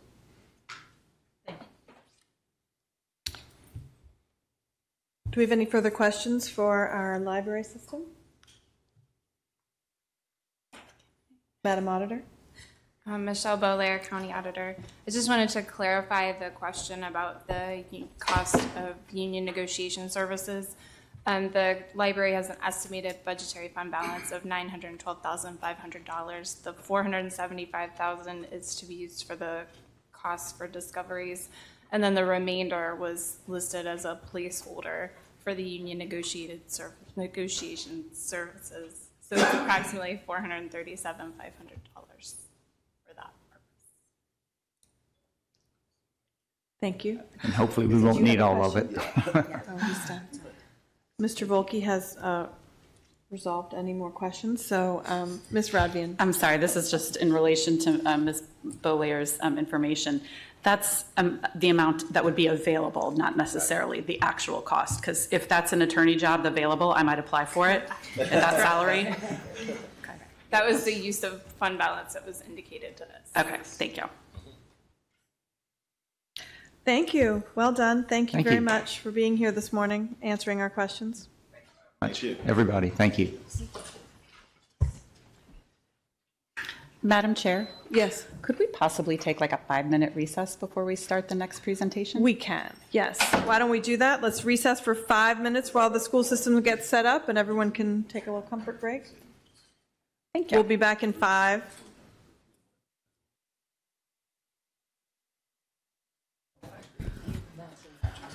All right, good morning again. Welcome, ACPS, Dr. Bedell, President Silkworth, and team. You have the floor. Thank you, Madam Chair. Good morning. For the record, Matt Stansky, Chief Financial Officer. I will let my colleague to the right introduce himself. Good morning. Bill Heiser, Chief Operating Officer. Good morning. Mark Bedell, Superintendent. Good morning, Mr. Silkworth, Robert Silkworth, President of the Board. Good morning, everyone. So, Madam Chair, I am going to turn it over to Dr. Bedell and Mr. Silkworth for some brief opening remarks. So, once again, good morning, and I'd like to thank you all for allowing us to be here today with you as we collaborate with one another for the benefit of the greatest wealth that we possess. That's our kids, the students who will one day be the leaders, the citizens of this great county Anne Arundel. They'll be the county council persons. They'll be the Board of Ed members. They will be in Arundel County. My role is to advocate for our students, and when I do so, I also advocate for all of our teachers and staff. The National School Board Association reminded us a few months ago that the #1 national concern we face, it's not salary, it's not transportation, it's the mental health of our students and staff. And I would suggest to you that as a longtime teacher, COVID played a role, but COVID didn't cause it. It exacerbated it, but it existed a long time before COVID. The budget before you does represent our request to advocate for the needs of our student in these challenging times. As you review the budget, I might suggest that you consider one lens based on what I mentioned about the #1 concern being the mental health and the needs of our students. And I thank you and thank every one of you for all of your help both past and present, and your efforts to help us meet the needs of our most precious assets. So let's communicate, let's collaborate, and then let's celebrate the fact that we will all be able to meet the needs of all of our precious students, and we will all be able to do what I see here is to stay strong and what we want to do, and that is to go from good to great so that our kids can belong, they can grow, and they can succeed, and they can realize the dreams that they have. Thank you so much. This thing does not move far at all, so I'm gonna have to sit in your lap. Okay, pretty much. All right, we have to work on this, everybody. Now, thank you all for having us here today. I am really excited to have this opportunity to sit in front of the county council for a second year of coming to the conclusion of a budgeting process. As you all know, and if you haven't recently listened to our board meeting after the county executive announced the budget, you know, there was some disappointment, and I think rightfully so. We knew that this was going to be a tough budget year. I knew that from the outset of presenting the budget to the school board, all the way to then the final decision that was made by the county executive. And as Mr. Silkworth stated, we also recognize that there are needs. We know that social and emotional well-being, not only for our students, but the adults in our organization is significantly something that we have to continue to work on, and it's something that we'll do what we have to do internally, but understanding that resources will always be needed in that space. I am also not naive to what's happening with other school districts that surround us, and I'm, you know, constantly reminded in some cases of how fortunate we are in Anne Arundel County. When you think about what's happening in Howard County, when you think about what's happening in Harford County, when you think about what's happening in Calvert, Cecil, a number of these superintendents are trying to figure out how they're going to even make ends meet. Some having to eliminate central office positions and operate with critical departments because of their budget deficits. And so we don't take for granted what the county executive has proposed, even though we know that we have needs still. But we also understand our current realities. We appreciate the support. And we know that as a system, we have to continue to look internally at things that we can do better as we try to move this school district from good to great. And so with that being said, we'll pass it over to Matt Stansky, who will take you all through the presentation, and then we'll be prepared to field questions at the conclusion of his presentation. Thank you, Dr. Bedell. Madam Chair, if it's okay with you, what we'll do is we'll walk through the operating budget, pause for questions, and then Dr. Heiser will walk through the capital budget, given the enormity of both requests. That sounds great. Thanks. Awesome. All right. So as Dr. Bedell alluded to, we did know that this was going to be a challenging year, both from a revenue and an expenditure standpoint. Walk you through. You should all be familiar with this chart, which compares what the board requested to what the county executive proposed to fund. We'll start on the revenue side with the federal government. We're fully funding that request, a $50,000 increase. This is our impact aid we get from the federal government for having Fort Meade. The next is state aid. State aid is only projected to go up by $20.4 million. We are still awaiting our final state aid numbers from MSDE. We're hoping to get those this week. This is while an increase, the last two fiscal years, we saw this number in $62 million and the $60 million range. There's a number of factors why we're not seeing as much growth as we have in prior years. First is the foundation amount that the state gives for every student enrolled, K through 12, is not growing at the rate that it had grown the last 2 years, only about 3% compared to a 5% growth rate the prior two fiscal years. We did see a slight decrease of about 163 students overall, K through 12. And so because of that reduction, there's obviously a reduction in funding. We also had a reduction of farm students of about 849, which then impacted our compensatory education number. We're still at now, K through 12, about 33,000 students who qualify for that program. Just to give you kind of a gauge of where that is, Right before the pandemic, we were at about 25,000. So we've added, since the pandemic, about 8,000 students on free and reduced price meals. Impacts that are helping the revenue, our English language acquisition population continues to grow at a rapid rate. We're looking at nearly a 6% growth in that student population, as well as the number of students who qualify for IEP services or special education services. That is also growing as well. And then finally, obviously, a rapid expansion of pre-kindergarten as well, with the blueprint mandate mandating that we serve Tier 1 3 and 4-year-olds in a full day program. So that has grown as well. So overall, a $20.4 million increase. Like I said, though, not as large of an increase as we've seen in the prior 2 fiscal years.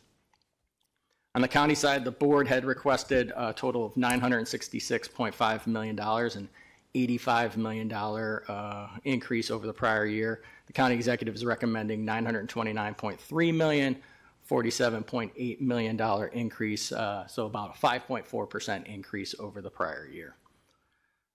We are seeing, as the county and all other government entities with the still elevated interest rate environment, we are seeing increase in interest income, and so the county executive is recommending a $17.9 million total local revenue budget, about $5 million increase. We concur with that recommendation. And then finally, we're requesting $15.4 million in use of fund balance. $15 million of that is our traditional usage for day-to-day operations. $372,000 of this is concentration of poverty or community school funding that were mandated to carry over that was unspent in fiscal 23. So all in, the Board of Education requested $1.54 billion or $107 million increase. The county executive is recommending a $1.51 billion budget with a $73.6 million increase, 5.1% overall increase. So relatively healthy revenue growth on the general fund side. Obviously not what we've seen over the last couple years, but still healthy. On the restricted side, this should come as no surprise. It's fully funded. Our federal grant line at $65.4 million. It is a nearly $41 million decrease. This is again directly related to the expiration of COVID-related grants. We have ESSER 3, which will expire September 30th of 2024, and we also do have some other American Rescue Plan funds that will expire on December 31st of 2024. So this is, again, a reflection of the expiration of those COVID-related grants and then back to more normalization when it comes to our federal restricted funding. The county executives also recommend full funding, $3.5 million of our internal service fund for healthcare. This is the employee and retiree share of contribution into the healthcare fund. This reflects just the current rate environment and the current premium split that we have with our labor partners. And recommendation of fully funding the food service fund at $55.2 million. So all in, we're at $1.68 billion, a $36.4 million increase. So it is only a 2.2% overall increase to the board's budget. Obviously, major impact there is the expiration of those COVID dollars. We'll now move to the expense side of the ledger. We'll start with compensation. The board had requested a 3% cost of living full year and then an additional 2% cost of living mid-year. The county executive recommended a 3% cost of living, so thus cutting the 2% mid-year, so just shy of $27 million for that. We have a fully funded STEP at $16.5 million. Next on the list, the board had recommended a $17 million additional contribution into the healthcare fund. At this time, the county executive is recommending a $7.5 million contribution. We are projecting right now to end the year roughly $30 million fund balance in the fund. And then our projection next year, including the $7.5 million without any sort of labor concessions, we would use about $10 million of that fund balance in fiscal 25. So still staying in the positive, but would have to dip into the reserves in order to meet those obligations. And again, we've talked about this with the council a few times now. The issue became last fiscal year, we saw a 12.6% increase in our claims, which we did not plan for. We planned for a significant increase, but not 12.6%. We are fortunate that we're right now at a 2% for fiscal 24, which is good, but because of that 12.6%, it has created an imbalance in revenues and expenditures. The county executive is also recommending an additional turnover cut of $2.5 million. The administration feels comfortable with that additional cut in turnover given our current vacancy rate. On the commitment side, we are opening 3 new schools next school year, and we'll walk through them. First is Severn Run High School. The board had requested 94.5 positions at $9.6 million. The county executive is recommending 73.5 at 7.9. In understanding the fiscal challenges that we had when we released staffing in March, we did release staffing based on the number you see from the county executive, knowing that there was a potential that we weren't going to get fully funded. And so obviously we will have to dip into our teacher reserves in order to meet this obligation, but we're confident at this level the school will open fully staffed and ready to serve students. Same can be said for Two Rivers Elementary School. We requested 32 positions at $2.9 million. County executive is recommending 19.5 positions at $1.9 million. Again, that is what we released their staffing at in March. And again, we'll have to look at our FTE reserves to ensure that the school it operates open and ready to serve students. On the existing charter and contract school, a lot going on here. We are changing the methodology in which we fund to match the blueprint for Maryland's future. The large portion of this reduction here is Monarch Annapolis was budgeted and has been budgeted at 790 students. They have not served 790 students for some time. We are redoing their contract to target enrollment of 500, which is roughly where they're at right now. And so obviously that reduction reflects that reduction in the enrollment cap. And finally, our third new school will be a new high school, New Village Academy Charter School in Annapolis. And to meet we're projecting them at 150 students, and to meet that obligation, it will be roughly $3 million.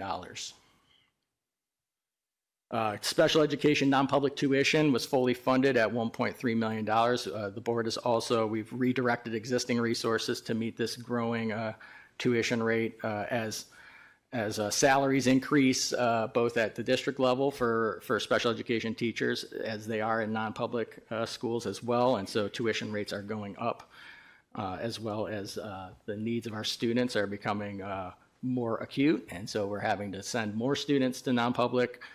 Dr. Bedell and our team have a plan over time to try and reduce the number of students we're having to send to non-public schools by serving them in-house. And so we've begun to reallocate resources into the special education realm to ensure those students stay with us and limit the number of students heading to non-public school.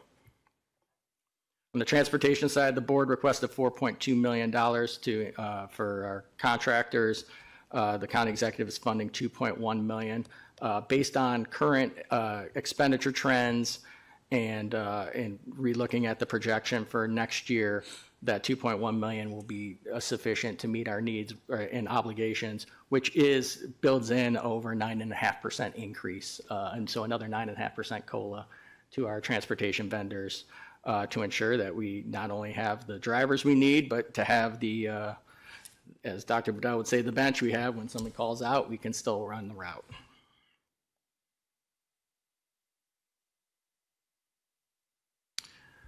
Moving on, blueprint mandates.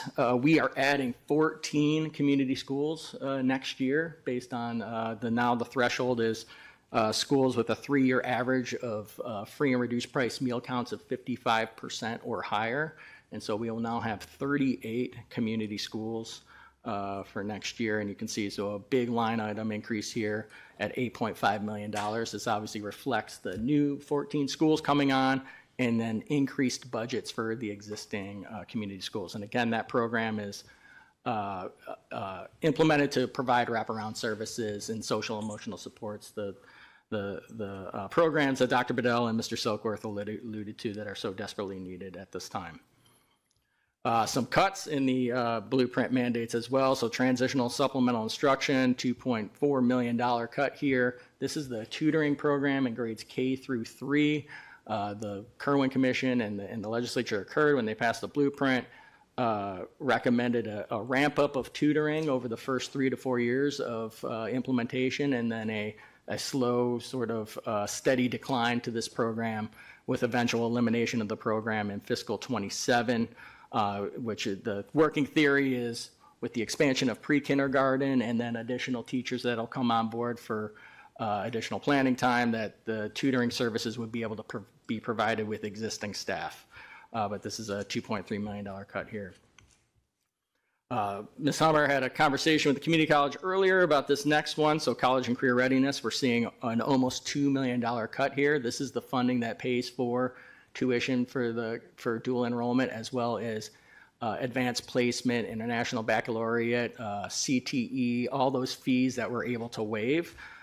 This is a $2 million cut. And so the issue here is, and why there's guidance coming now from MSD and the AIB around caps, is because statewide everyone has seen a cut like this because of the lag in data. To qualify for this funding or to qualify to be CCR ready, you had to score a 3 or higher on your MCAP for both English and math, and that was the only metric. But subsequent to that, the state board has changed the metric, and they changed it with a vote in February that it could be MCAP or a 3.0 grade point average. So we believe now with that addition of the 3.0, we're going to see an increase in the number of students who qualify for CCR, but the money is based on the old data points, and so there's a disconnect between the money coming in and who can qualify for services. And so I believe the MSD and AIB are, through legislative authority at this session, are limiting the number of dual enrollments as well as AP and IB in which districts can pay. And so obviously with this cut, we're going to have to re-examine, because at the moment we were paying for everything, all CTE fees, IB exams, AP exams, all dual enrollment classes.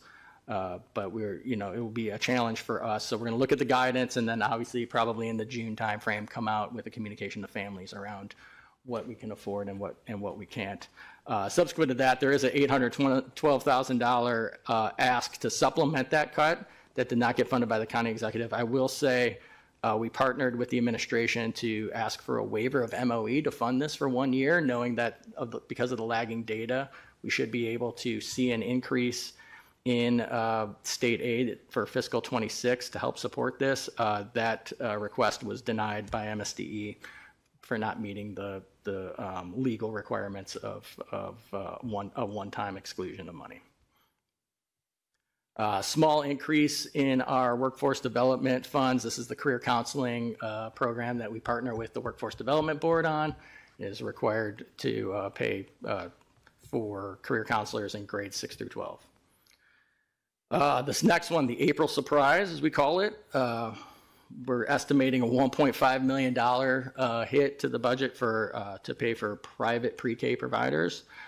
So what this is the providers that were providing pre-K outside of the district were on what was called a pre-K expansion grant, which was a 100% state-funded grant.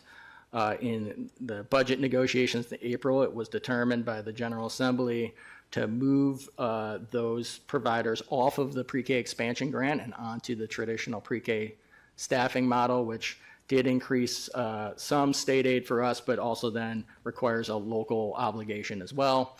And because we're considered a wealthier county, the vast majority of the hit came on the local budget side. So this is a $1.5 million hit. Again, we're still waiting on final numbers from MSDE to confirm this, and we'll certainly work with Madam Auditor if the number changes from what we have here. ESSER funding cliff, we talked about the end of ESSER. We did first request $2.2 million. We have a contractual obligation with TAC to pay teachers for missed planning time when they have to cover classes for absenteeism. This was not recommended for funding, and so we will have to look through all of our substitute budgets and determine how to best meet this obligation moving forward. The technology, $3.3 million, was fully funded by the county executive. This was laptops for all our teachers and teaching assistants. Pre-COVID, we only had desktops, and so now we got laptops for them, but we need the money to continue to meet those lease payments.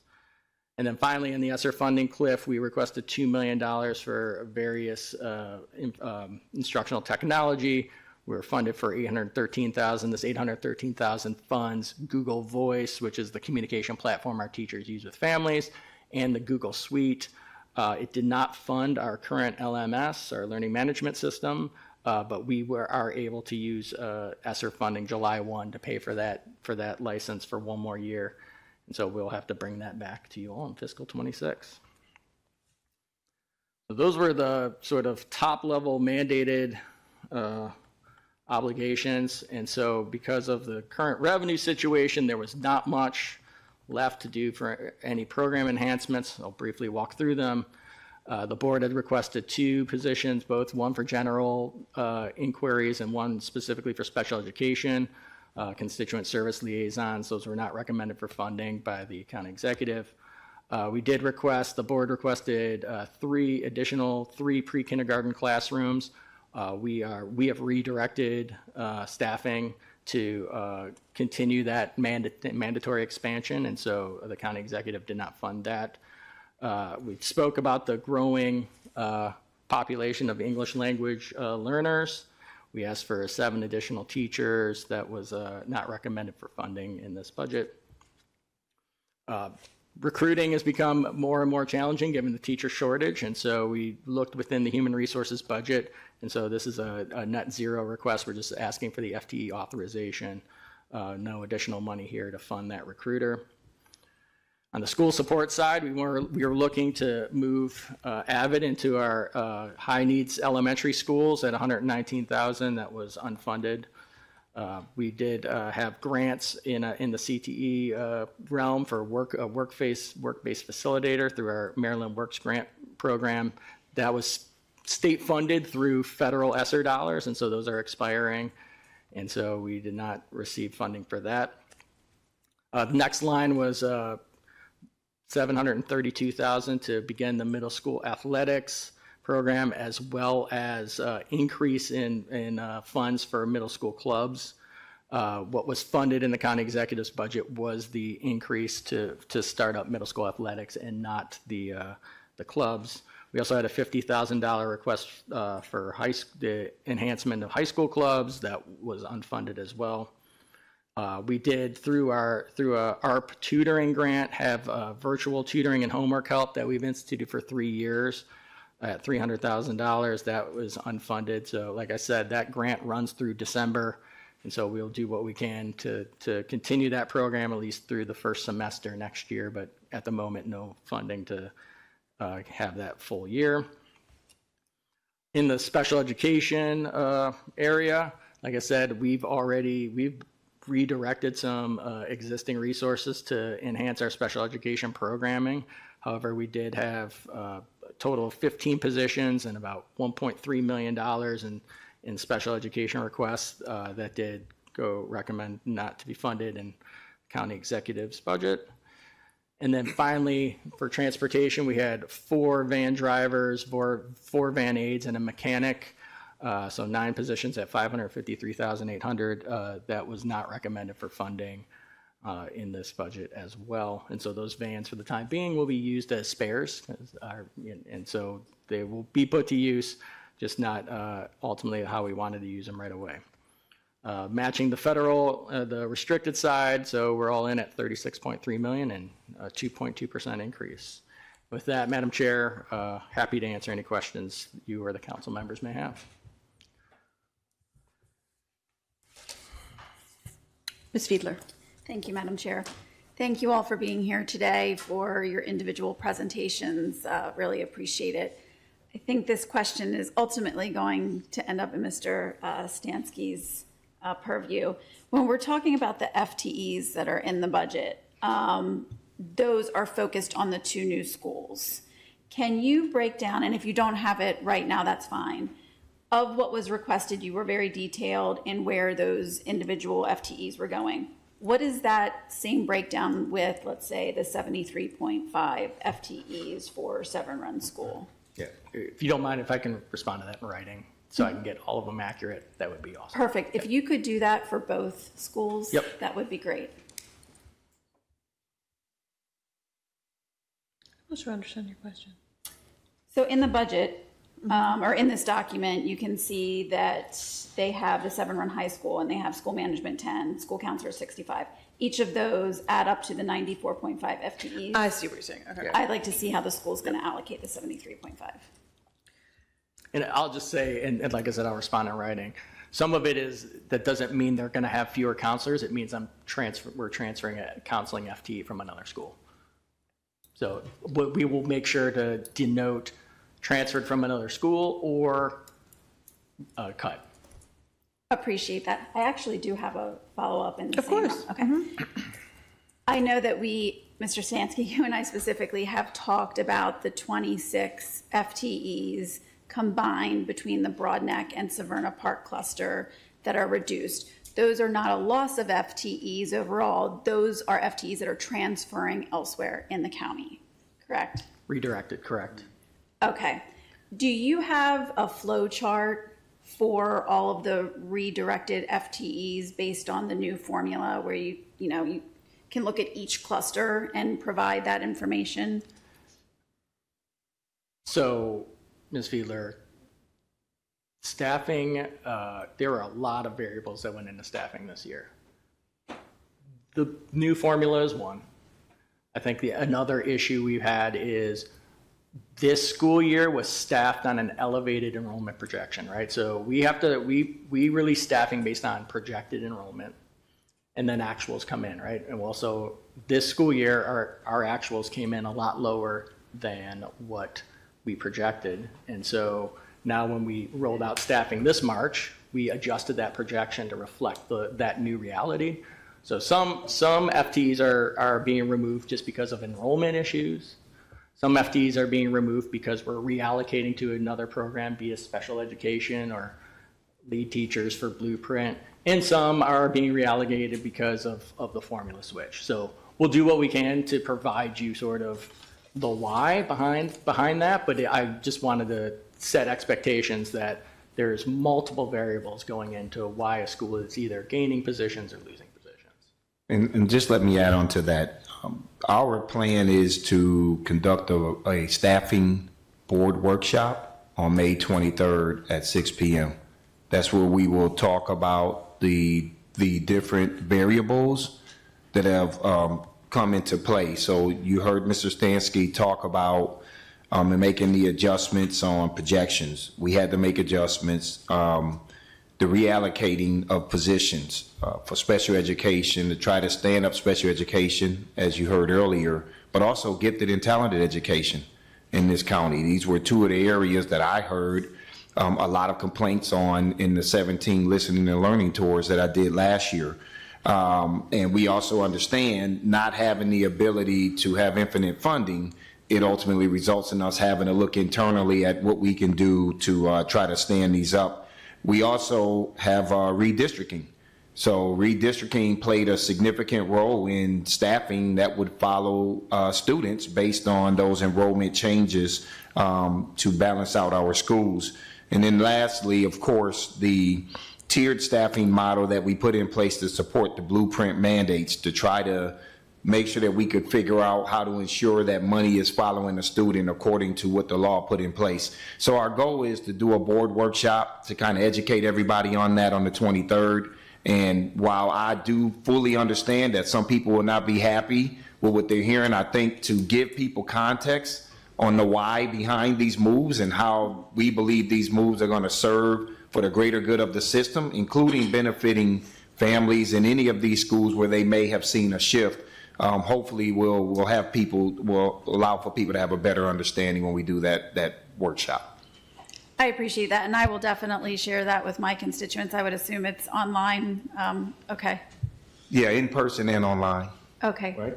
Yep. May I ask one more follow-up question and a rhetorical question? Sure. Okay. The follow-up question is, given the shifting that's taking place school system-wide, is there a difference in classroom size for any particular grade? Let's say third grade in Severna Park cluster versus third grade classrooms in another cluster. Is that shift changing the classroom sizes?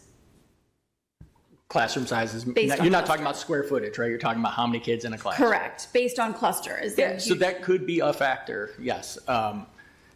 Sometimes it's just as simple or complicated as a cohort in a particular school, right? If you have a group of 60, so you either have 2 classrooms of 30 or 3 classrooms of 20, right? And part of what we do is we look at, what tier they're in, and available FTEs and what the ratio is to make those kind of difficult determinations. Thank you for that. And now the rhetorical.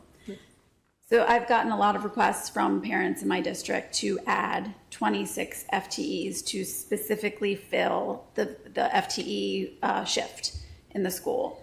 Looking at what you all requested versus what you received, it is clear that the focus of the board and the entire school system was to focus on filling the positions in the new schools. If you were to receive I think we're, what's the difference here? You're short, hold on, I wrote it down, 33.5. There's a difference of 33.5 between what you asked and what is in the budget. If we were to add 33.5, my guess would be that you would focus on the priorities listed here and not start filling elsewhere. Is that safe to assume? Yes, it is, 100%. I just want to make sure. Yeah, I do, because I think what I want the community to understand, you're trying to, even if you add more positions, we haven't been able to fill the positions we have.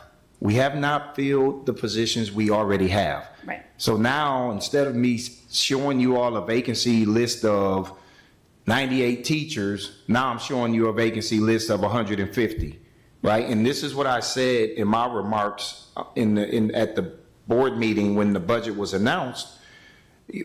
Our job is we got to fill the positions we currently have. And then we have to back the county executive and the county council into the corner to say, yes, we need to give you these requests that you have. We haven't demonstrated that we can do that yet. Now don't get me wrong. We've shaved significantly the vacancy rates from 300 2 years ago to where we finally cracked under 100 in December, but we still have a ways to go in terms of getting to a point where we have those vacancy rates in the single digit area. And here's the other thing, that again, these are the things that have to come up in this board workshop to educate our community. Unfortunately, I just did a graduation. My daughter just graduated from college. I literally looked at the number of people who majored in education coming out of her school, and the numbers were staggering in terms of how little the number of folks who are graduating from school wanting to go into education. So we got some things that we have to do internally around a grow your own model. And yes, I think with everything going on in these other counties, I think we have a great opportunity to potentially pick up staffing at a much faster rate, because we are one of the few counties that's not having to lay anybody off, and we're still giving a 3% and a step, which is equivalent to close to 5%. So we're in a much better situation to potentially back you all into a corner, but we just, right now, we're not there.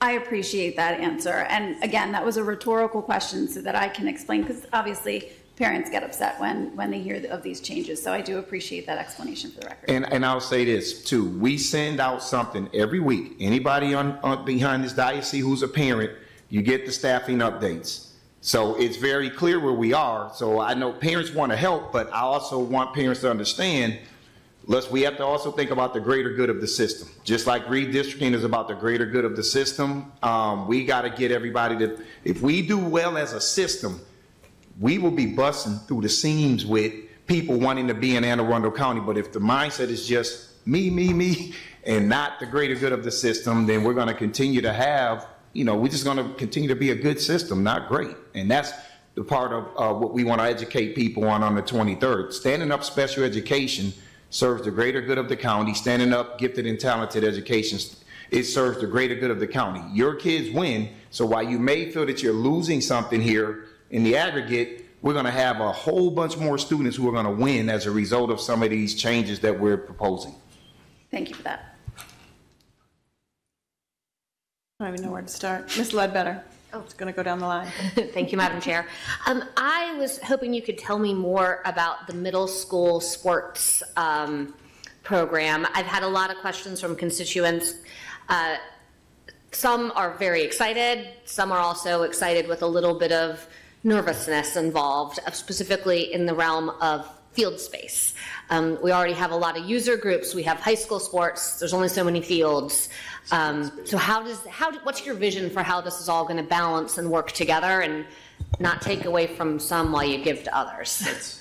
Thank you. That's a great question, and something that we're not only thinking about, we're planning on having some collaborative meetings. And in fact, it's a very timely question if you're in my email box, but it was myself and Jessica Lays have been in communication over the weekend about partnering and starting those discussions really next week in terms of how we're going to balance the demands of all the entities involved, and while keeping at the center of what we do, students, making sure that our students that are participating during certain times right after school doesn't necessarily overlap with the needs of parks and recs and those kinds of things. So we feel good about our MOU, but we revisit everything as it relates to that. Okay, thank you. And if I can just add on to that, I mean, we're getting ready to have a board retreat on Wednesday. We'll do our board meeting, then we will do a board retreat.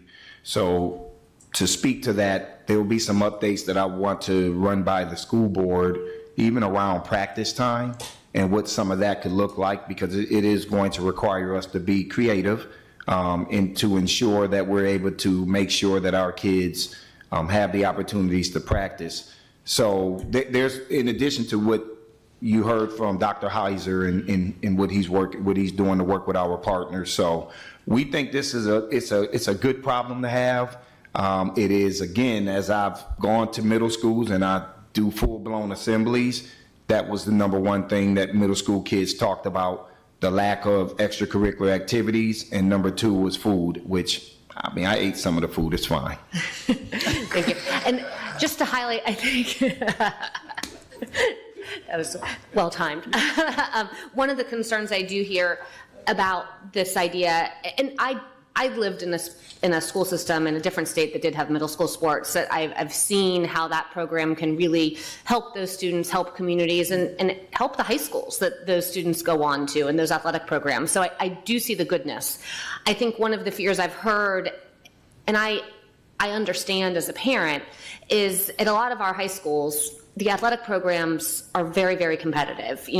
I know the men's soccer team at Crofton High School had almost 100 kids trying out for less than 40 spots. So I think one of the fears is that if middle school sports pushes out participation of that age group in our recreation programs, do we end up with less kids playing overall because it's so hard to make your middle school team and then there's no rec team to join? So I don't expect you to have an answer. I'm just sharing for, this is something I'm hearing from the community.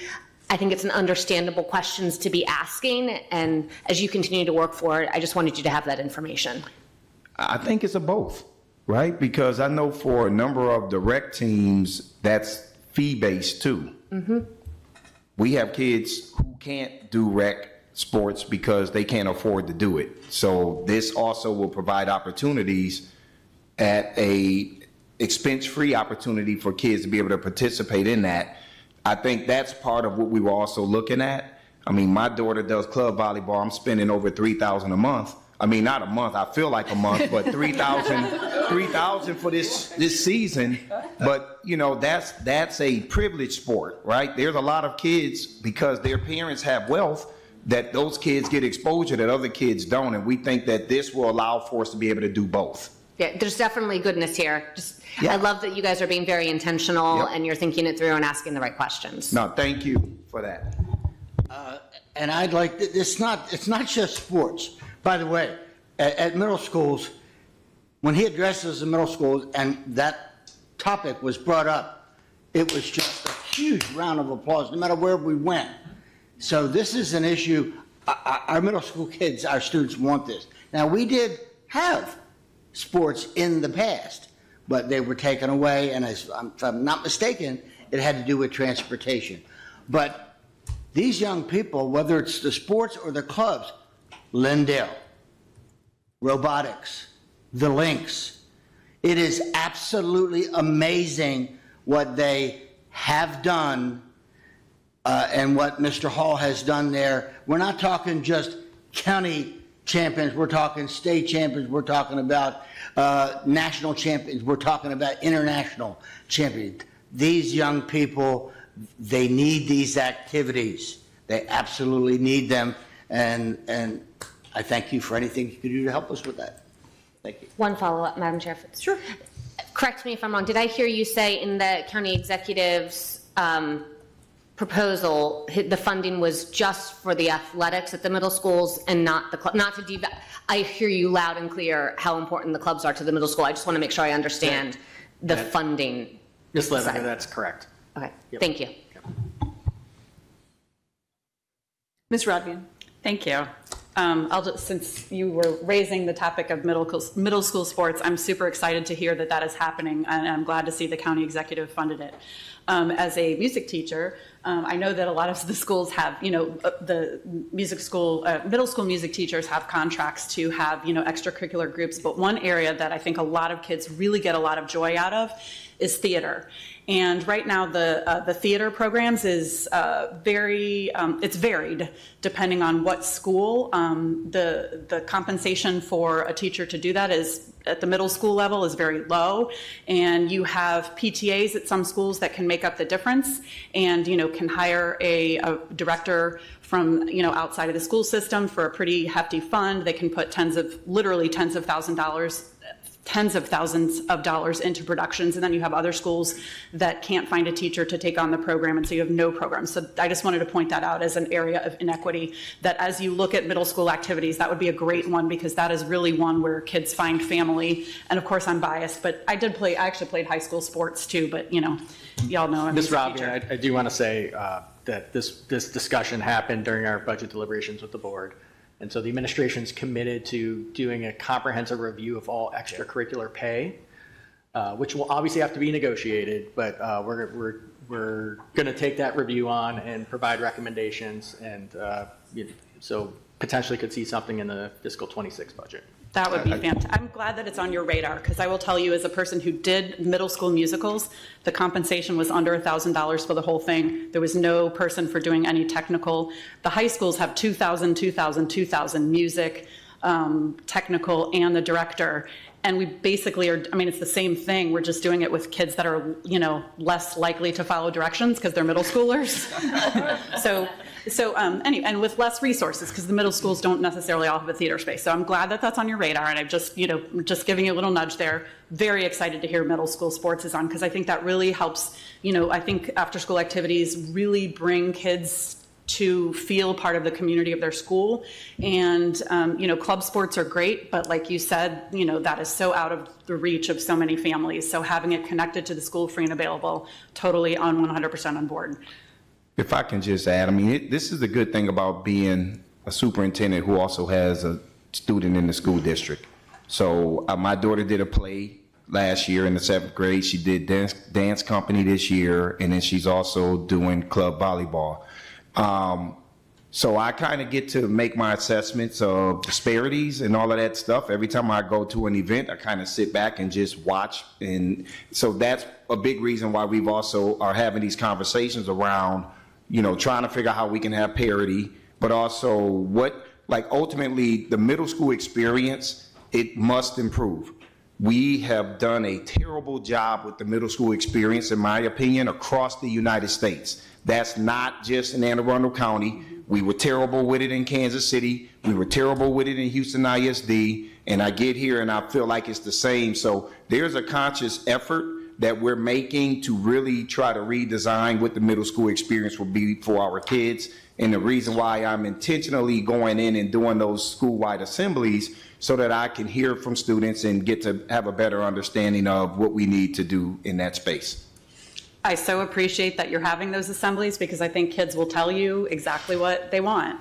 And I also appreciate you trusting our school system with your own children. I think that speaks a lot about what you're committed to. Okay, so that was a whole lot of just my personal excitement and things that I'm glad to hear you're already on your radar. So this is kind of back to the blueprint and the staffing question. Oh, of course, my computer decides to go dark. Okay, here we go. So my understanding of the way Blueprint, attends to allocate staffing is that it nudges staffing towards higher need schools. But those are also the schools where there are already difficulties in staffing the schools. And so how do we ensure that all of the vacancies, it's one thing to put all the positions, to allocate positions to higher need schools, but then how do we ensure that those aren't the schools that just end up with the highest number of vacancies? And I know that there's a little bit in terms of like national board certification for Title I, but that only affects national board certified teachers. Am I correct? Like that extra 7,500 only is for national board. Correct. And that's, I don't know that that's going to fill all the gaps there. So I'm just curious what's on your radar with respect to that. Yeah, so great question, and you hit point number one, which is the blueprint does recognize if you're a national board certified teacher teaching in a deemed low performing school, you do get an extra $7,000. We are obviously in negotiations with our career ladder and hoping that will further incentivize teachers to go to these schools, but our Human Resources Department is working through a number of things around maybe specific job fairs just for these schools. We are promoting them better, right? While those are difficult schools to work in, they do come with a lot of additional resources that other schools may not have, right? If you are a school at a community school, you'll have possibly wraparound services, a full-time psychologist, full-time social worker, free after-school activities for students. And so there are a lot more resources for teachers at those schools, also understanding that the challenges that come with it. So, we have a series of steps that I think we need to take over the next couple of years, including probably discussing compensation differentiation as well. Which is obviously going to involve both the council and obviously our labor partners as well as we begin from a compensation standpoint to recognize that teaching third grade in one school and teaching third grade in another is not necessarily the same job. Okay, I'm very glad to hear that that's on your radar, and I'm also not surprised. And then this will be my last one, and then I'll turn it over to one of my colleagues, but I'm sure you're already thinking about this, but there are certainly things, actually a lot of things in this budget that I would love to see restored between what was in the county executive's budget and what was in the Board of Education's budget. I would love to have conversations, not necessarily right here at this moment, but to hear what your priorities are. If we are able to come up with X number of dollars from such and such other pot of money, what would be your top priorities? I feel like those are decisions we want to put in your hands and have you tell us if we can do it. What do you want us to do? So just have that in mind. Definitely have some thoughts on that one. Yep. Okay, good. Thank you. Ms. Hummer. So I'm going to go back to the staffing questions that were there. First, I want to say thank you for that detailed explanation of how some of the cuts were made. But I also want to clarify, too, that it is not uncommon at all this time of year that schools are being told you're going to lose a fifth grade teacher or something. That's what we normally do this time of year when we look at enrollment trends and things like that. And if there's an influx, say, of, 20 new first graders, they could be, another teacher could be allocated as things come along. So these things are all in flux. Yes, and thank you for bringing that up, because I think what people have to understand, like we're getting emails from people and people are saying, you know, having 30 kids in an elementary class is completely unacceptable and unheard of. I've been in education since 1999. I've not been in a single school district where that may not be the case. Literally, you're going to have 1 to 1.5% of your classes, in most cases in a district like this large, where it is beyond your control to have under 30. You may have 30 or 31. I think what we are trying to say to people is we're not interested in having people sit in a classroom with 32, 33. I don't even want 31. But we have to wait and see what happens, because based on how enrollment projections work, we don't know what we don't know until they actually show up. When they show up, and if we see that we have a class that's going to have 33 kids in there, we very well may say, all right, we need to give an additional FTE to this school. Now, people will say, well, it's too late. It's going to be hard on us to find somebody. Yes, that's possible. There's a probability of that, but the reality is we cannot prematurely make those decisions right now when we have a new system in place, and that's what I told the school board. We have a new system. We're trying to adhere to the law to the best of our ability. We have to trust the process and let it run its course, and then we will learn as we go through this how we make adjustments. That's just the reality of the situation that we're in, and this is nothing new from what's happened in the past. I think what we've done, we've become much more transparent about it. I believe that's probably a big difference, is the transparency, because this isn't something out of the norm. So when we look at the two new schools, Severn Run and Two Rivers, and so the initial request that you have for each, the 94.5 and the 32, is that the total number of staff positions that are needed for the school, or is that the total number that's needed after we reduce the staff already, for instance, at Piney Orchard Elementary and Old Mill High School? Correct. That it is the total number of staff needed after the FTE transfers take place. Okay, so that's not going to be the full number that's going to be at that school. Correct. So what is the current number of vacancies in the school system? From a teaching standpoint? Yes. The last I checked, I think we were probably around 111. We have stopped looking at that because we weren't having any movement, and plus we are currently staffing, recruiting for next year. So, but the last I saw, it was 111. So in reality, some of those 111 vacancies can be reallocated to these new schools to fill them so that they will have the full complement to open on day one. Yeah, they're gonna have their, when you say full complement, like what we've staffed them at now will allow them to run all the programming they need day one. So when you say what you staff them at now, is that like the 94.5 or the 73? No, we've staffed them at 73.5. Plus the teacher transfers, yes. Right, so they actually have more staff than that 73.5 or that 19.5. Correct. To have in there. Yeah. Okay. Ms. Summer, I just like the problem with like reallocating vacant positions is that vacant position may be vacant, but there's probably a substitute filling in, right? And so if you remove the actual FTE, there's then no trigger for a substitute. Like you're actually then cutting a section, right, of something. And so we typically, in some cases we'll look at vacancies and remove vacancies, but it's usually, we strictly look at enrollment, types of students that are in that school, staff them appropriately, and then if the vacancies are there, they're running a section, so they either collapse that section or there's an actual substitute teacher there until we can get a full-time person. May I ask another question? Of course. So you spoke about special education or non-public students, and I know that's been kind of a goal or a wish for the school system for some time, is that we be able to expand some of our existing programs so that we could bring more of those students. We could offer the services that those students need. is the new high school going to have any capability for that? So Severn Run High School will be a special ed regional site. So that will potentially allow some of our students who are at non-public settings would be able to come back and get the level of service that they potentially require. Keep in mind that our rate of IEPs are growing at about 5% a year. Certainly. Right? So twofold, we need to reduce that growth and then try to educate as many as we can within our walls, because we can do it a lot cheaper than the private schools can. Is this going to be a regional center?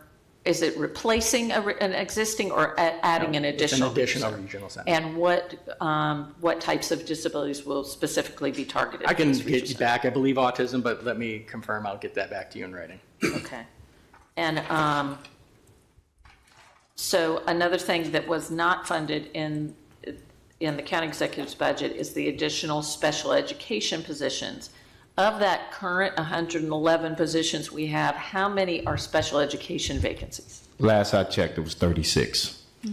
Okay, so we are still looking. I know that's one of the hardest areas to fill. And It is, but I do believe that the $2,000 stipend on top of whatever their base salary is allow for us to kind of put a dent in it, because those numbers were much worse a year ago. Right. So if we're not funding, I believe, between birth to 5 and SPED, it was 15 positions that were not funded in this budget. Without those positions, are we still able to meet the coverage that the appropriate service levels that we need to have for our students? Here's what I would say.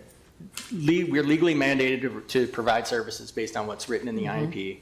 If there is not staffing available, we do have contracted services that we tap into to attempt to meet those obligations. But I think you bring up a great point that, without those positions, we wouldn't have asked for those positions if we didn't think we needed them. And so for the pre-K, the April surprise of the 1.5 million for pre-K, and that is for the private providers, correct? Correct. So not for us to use, but for us to use for others. My last understanding was that we are not getting the interest or response from private providers to provide the pre-K funding positions that we want to have. I mean, I know any childcare around has waiting lists. They don't need our students to fill their programs. Yeah. They're already full. So if that 1.5 million, if we don't have the private providers to provide that for, can that be used within our programs, or must that be set aside for private providers? So it has to be set aside. So I think the General Assembly did attempt to try and address the private provider issue this session, so not to be too negative. Part of the Budget Reconciliation Act is they're rapidly increasing the per student amount for pre-K. Currently for fiscal 25, it's just over $13,000 a student. It's going to be $19,000 a student in fiscal 26. Right, so that's step number one, to get more. Step number two was to get existing providers off of the expansion grant and onto our books, as you see here, so that that grant can then seek out new providers to bring them into the fold. And I will just say, and this is going to sound bizarre, that the largest private provider we have at the moment is Monarch Annapolis, and you're probably asking, why are they considered private? Our contract with them is K through 5. And so the pre-K portion, the state deems as they're private because they technically don't have a contract with us to offer those services. So they've been directly getting funded from the state. They are now coming onto our books for fiscal 25. So, well, going back to that, so we have a reduction in here on our charter school funding because of Monarch Annapolis has not reached those enrollment goals. Because the pre-K students are considered a private provider, are those pre-K students included in their enrollment goal? They are not. It's separate. So it's even bringing this in, that's it's 100. They have 120 pre-K students, and then they'll have a roughly 500 K through 5. Okay, and it's the separate funding pots for that. Okay, I think that's all for the moment. Mr. Volke. Thank you. You guys have a lot to cover today. And we're just on the first half. All right. So I recognize this is kind of an overly simplistic question, and I recognize that. So get that. But we're talking about the mental health struggles that Mr. Silkworth mentioned, which, by the way, Ms. Hummer and I were chuckling during your remarks because we were going, man, we feel like we're at graduation already. Like you were pumped up, you were ready. So you were getting in the zone for that. But knowing that that's such a big piece of what you're trying to combat to get students to a place to be successful, right? I've read a couple of articles recently about cell phones in classrooms, right? Some school districts have blanket bans. You ready for this? All right, good. Some school districts have these little bags with magnets that you put them in, and it's across the board. I understand Anne Arundel is kind of school by school, which then creates major problems for teachers in their class. They're not getting the support from the admin. So, like, I look at that as a piece of the puzzle, and I go, that's pretty inexpensive compared to some of the other things that we're doing. Where are we in that? You're ready for this. We just talked about that. Yeah, we just talked about that this morning. We are looking at administrative policy changes. I'm trying to figure out, see how I can answer this question for you, because I know that the pouches, if it was up to me, yes, I would have pouches in every single school. But I think there's probably a task force that needs to be put together to begin to have these conversations around, how would we roll out something like that? What is the appetite of the community? But listen, just so you know, as a parent, my daughter doesn't even have her cell phone. She has a phone, but your phone's not even going to school. It's going to be at home. But that's not the case. So we are looking at trying to rein in this. We're going to talk to the board about it on Wednesday at the board retreat, what we're looking at from an administrative policy adjustment. And then I think gradually begin to look at what can we do to be a little bit more restrictive, because if we have classroom sets of laptops, you have the technology that you need from an instructional standpoint. I think some of our parents will say, well, I want to be able to have access to my child if something happens. And I think this is where bringing a task force in to talk about what's the best path forward and how do we get the vast majority of the community to get on board with supporting us in beginning to rein back some of these issues. I have grave concerns about cell phones.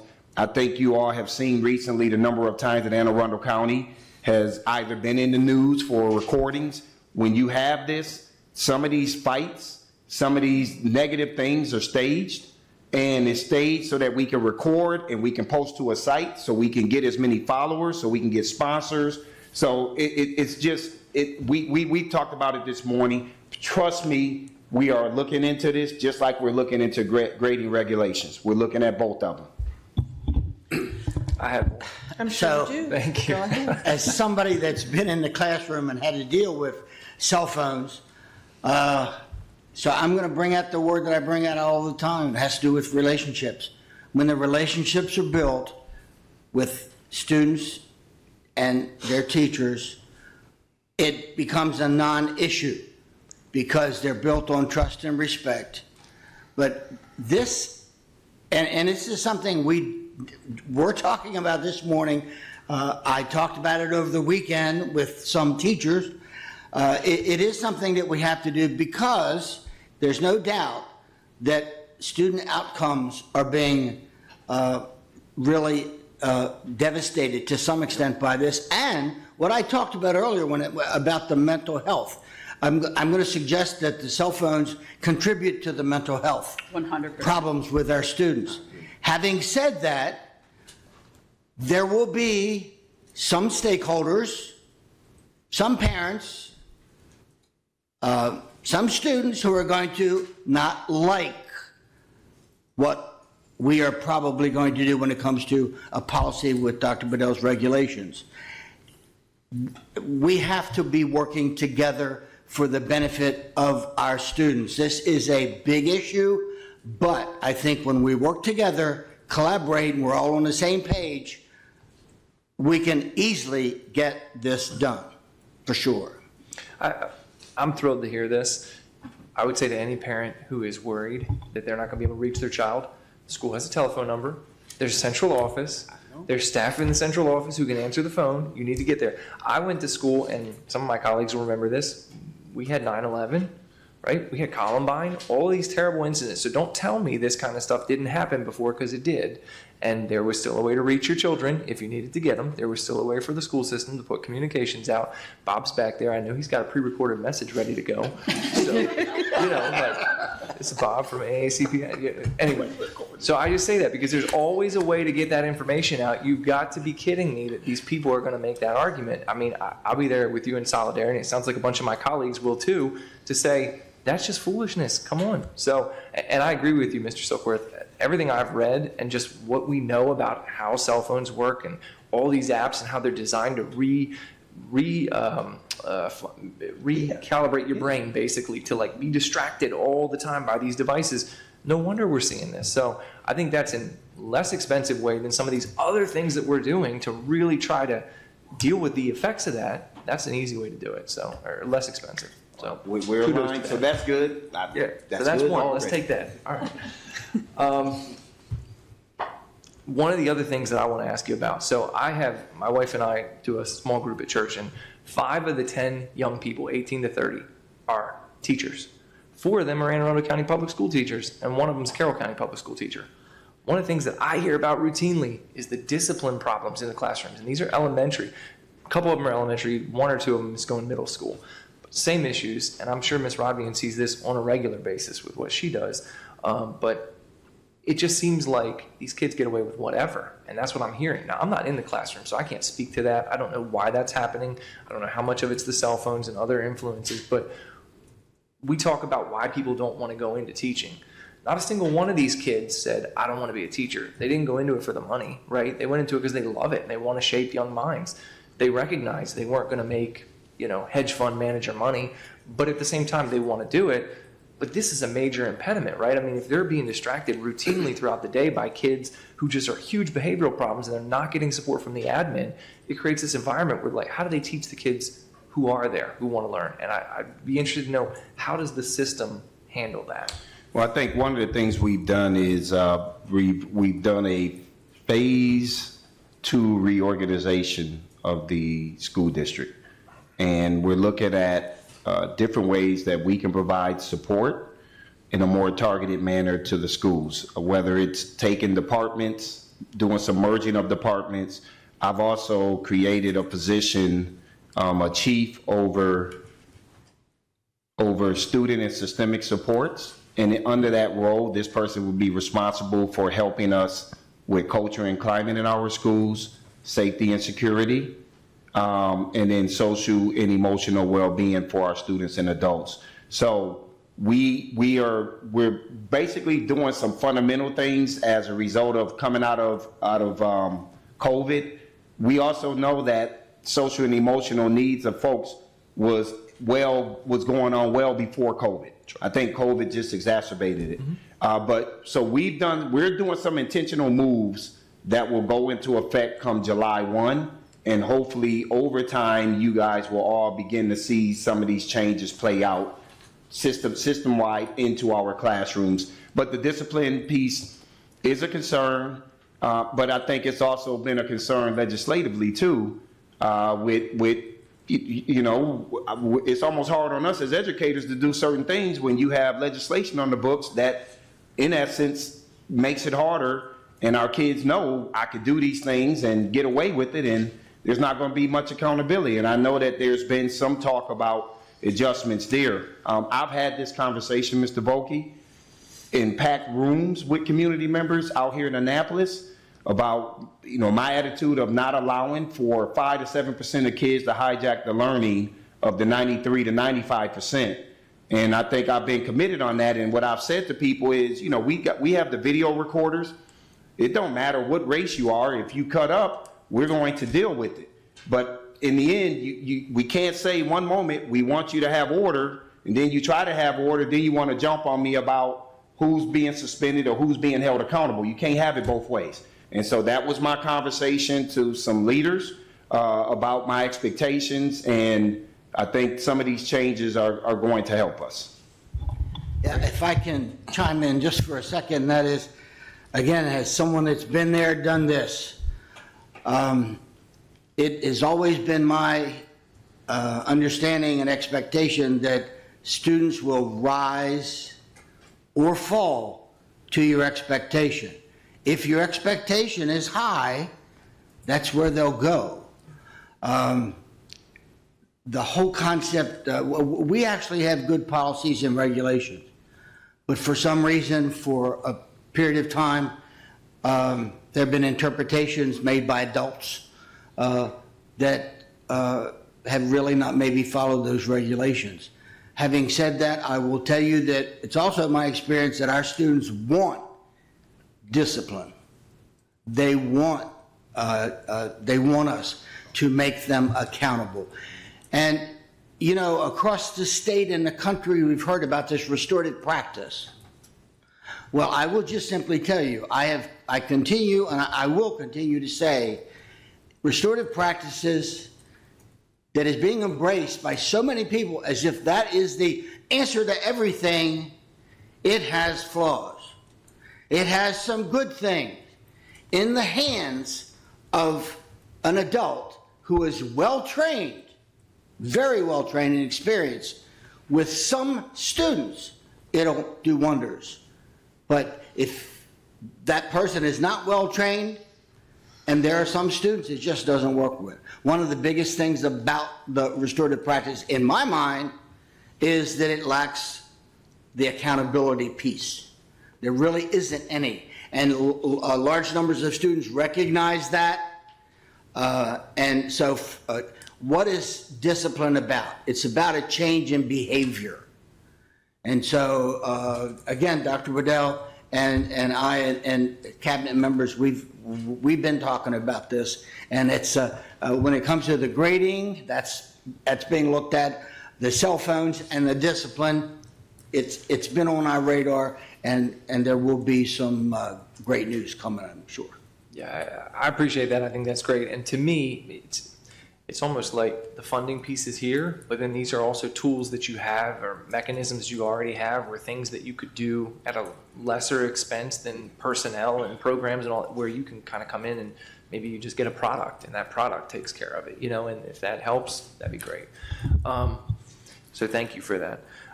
With the class sizes, so my colleague Ms. Fiedler asked this, and I know I'm going to get this question from my constituents, right? And I'm going to put it as blunt as I can because that's how I try to be. People in our districts feel like they pay a lot of taxes. People in our districts feel like their public schools have often felt more like private schools.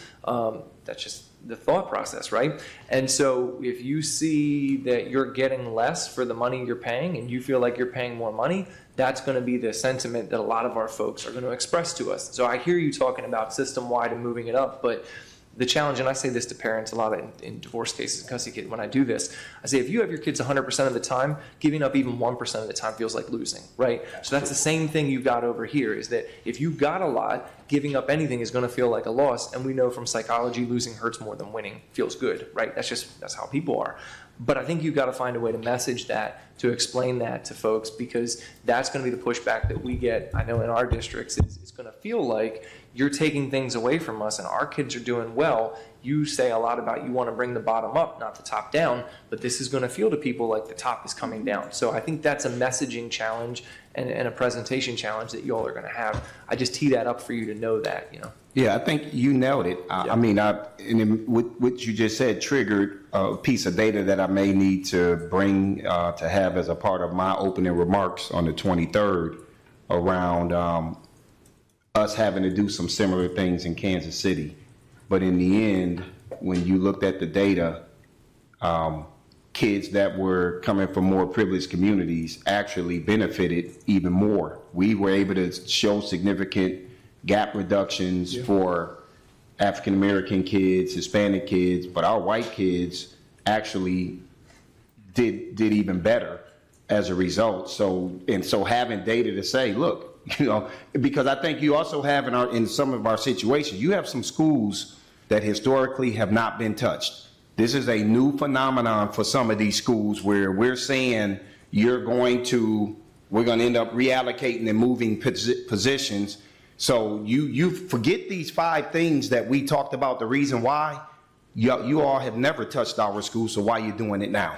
And so to your point, I think that context is important, so thank you for that. Yeah, absolutely. And also, I know this has been alluded to, but Maryland law is the blueprint. The blueprint law says the resources must follow the students. And there's going to be an audit of the Anne Arundel County Public Schools to make sure that we're doing that. And I just want to make sure that everyone understands that. And I'm not just talking about you all. I'm talking about our teachers, our parents. We've embraced the blueprint, and that is one of its biggest mandates. Resources must follow students. Students are going to have money assigned to them, a foundational amount. If you're a farm student, you'll get another amount. If you have an IEP, you'll get another amount. And so that's going to make a difference in many ways. It's also going to make a difference perhaps in some of our staff. When I taught, I taught at North County for most of my career, and in June I was never concerned as to whether or not I was going to be at North County. I knew I was going to be there. However, because of what the blueprint says, that may not necessarily continue to be the case based upon where those student needs are. That's where we have to send the resources. But that doesn't mean we're going to ignore others. But again, it is Maryland law. Yeah. I think I'm on, hopefully, my last topic. Sure. But we'll see. Thank you. Are you asking questions or? Yeah, this is a question. Okay, great. Yeah. That'd be great. This is a question. Thank you. So, Madam Auditors, again, her office did a nice job of putting together a historical MOE history, right, which is in her letter. And I appreciated that. In looking at it, 2019, the per pupil expenditure in Anne Arundel County was $8,346. In FY 2025, the per pupil expenditure is being proposed to be $10,761. So in the course of 7 years, it's gone up $2,400, a little more than that per pupil.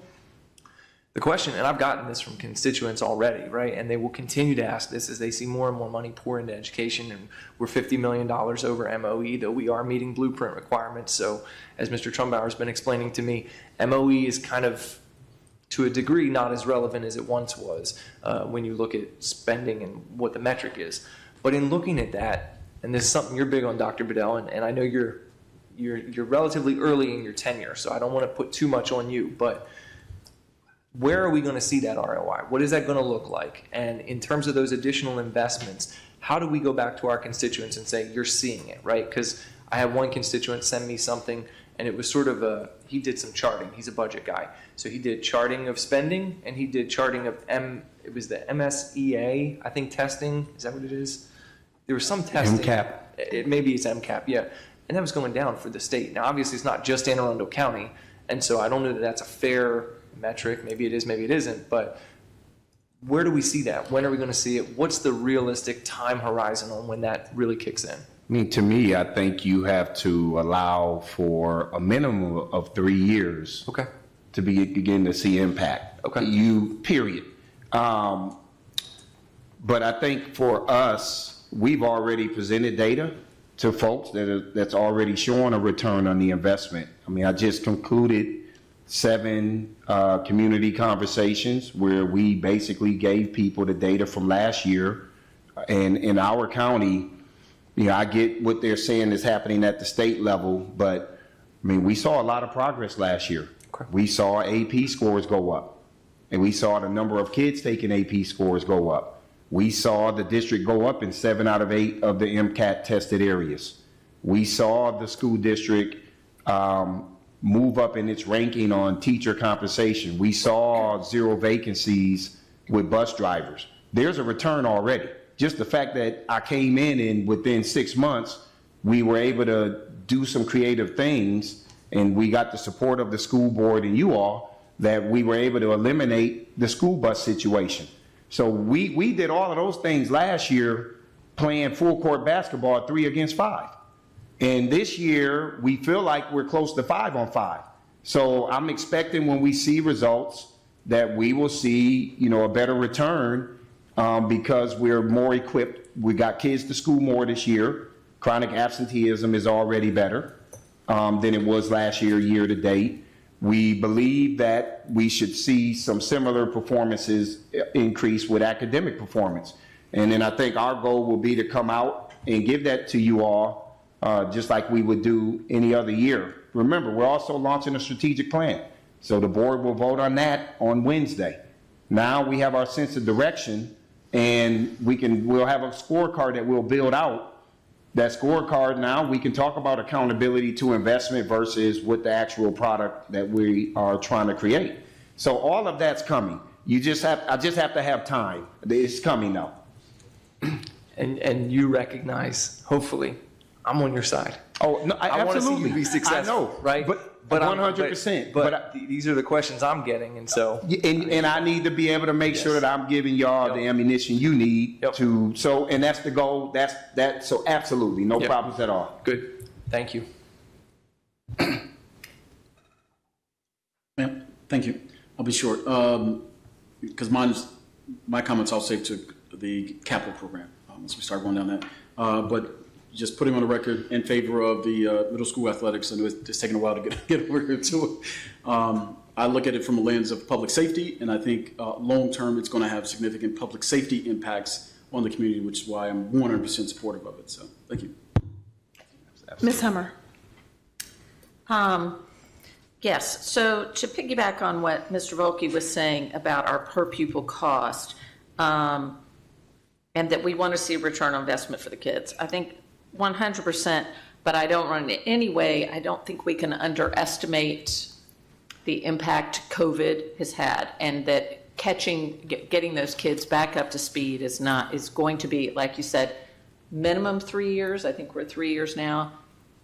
Having children that were in there, I would say it's going to take longer than 3 for many of our kids that are going to come through.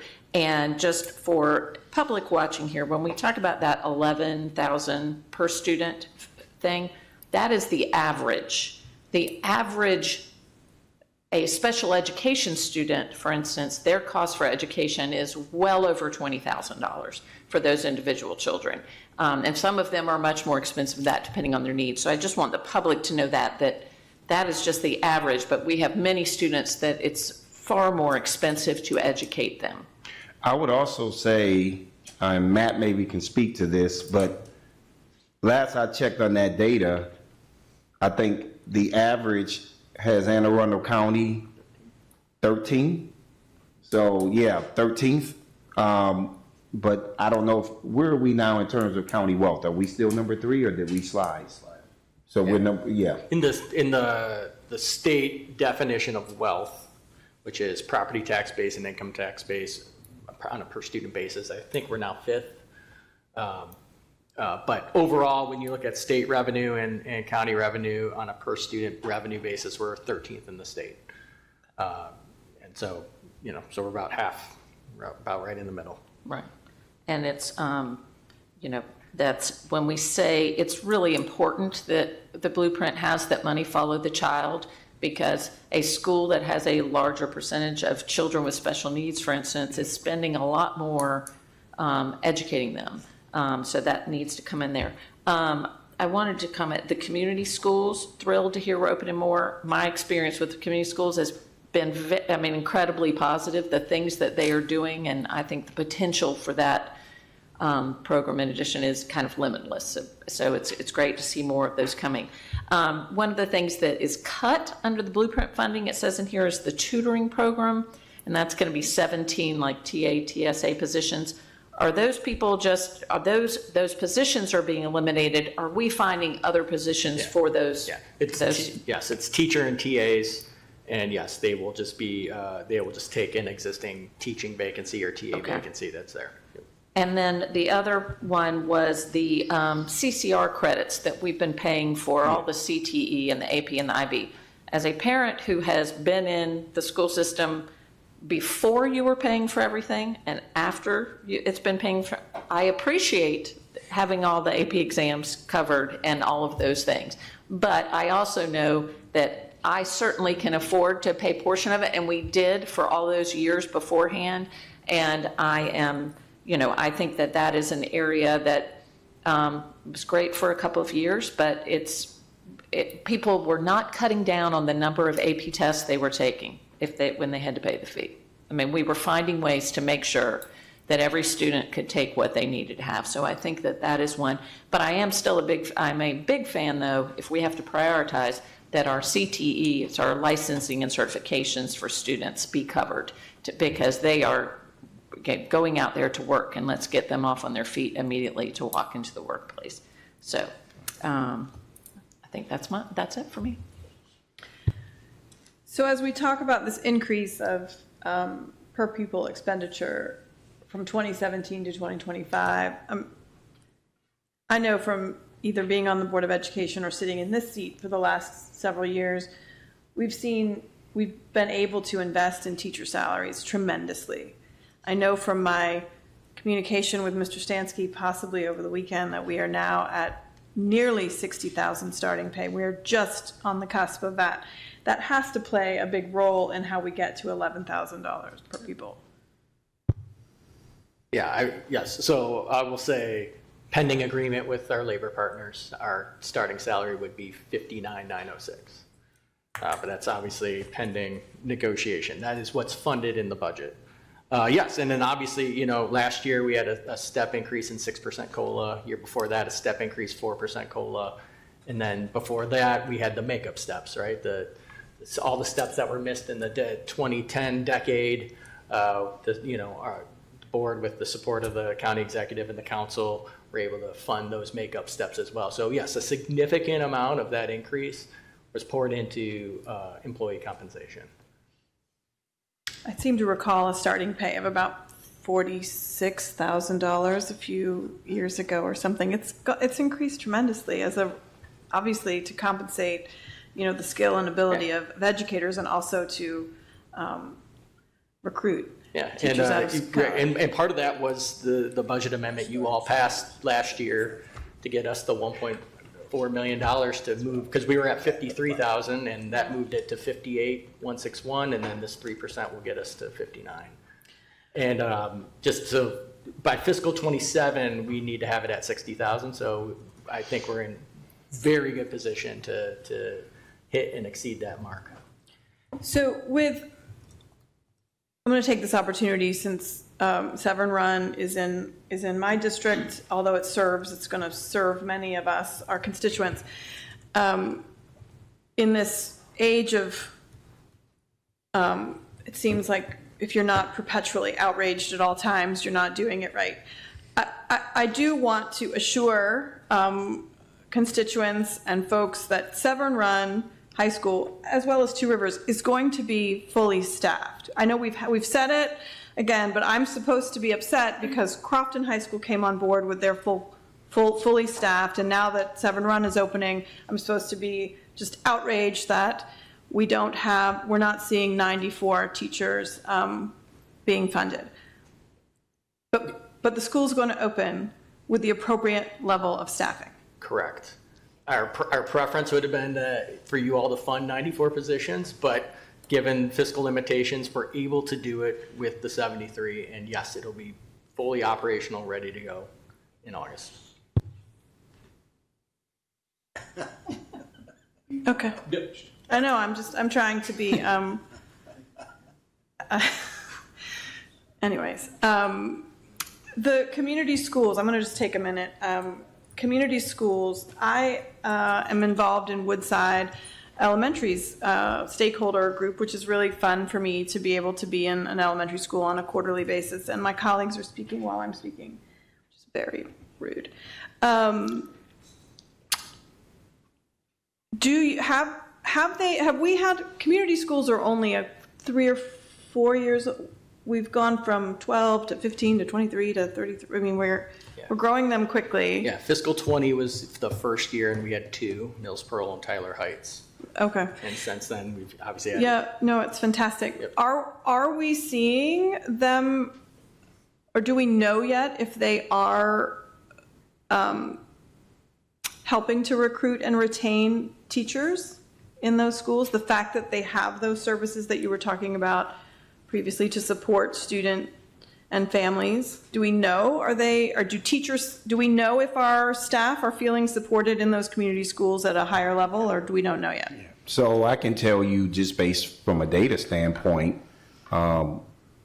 we have seen more or larger MCAP growth at community schools. Those were probably some of the largest schools that have growth last year.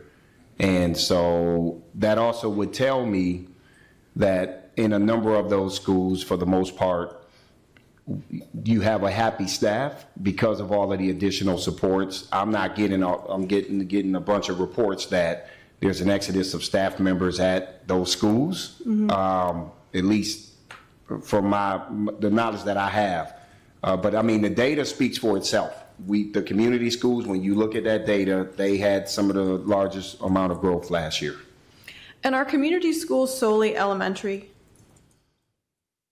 No, we have, I want to say Annapolis Middle School and North County High School, I believe, are community schools. So it's strictly poverty metric driven, but it's mostly vast majority is our elementary schools. Okay. I'm also a big proponent of middle school sports and any other enhancements to make sure the middle school experience is more robust and productive. My last one is an 8th grader, and I'm not sad to see middle school go by the wayside. We'll be getting into high school, and that's exciting. I do understand my colleagues' concerns about the relationship between our youth athletics outside of schools, and yet I do think as long as we get out of our silos and have those communications, there's really positive synergies there, and I'm super excited. I mean, we all see what extracurriculars do in our high schools with attendance and keeping kids focused with that extra positive support. I would love to, as Ms. Radvian, I would love to grow middle school sports into theater and the arts as well. We just want to capture kids' interests and make them feel a sense of place in middle school would be fantastic. So all in good time. I don't have any other questions at this time, but based on my other colleagues' lights, I see I'm going to let Ms. Fiedler talk now. Thank you, Madam Chair.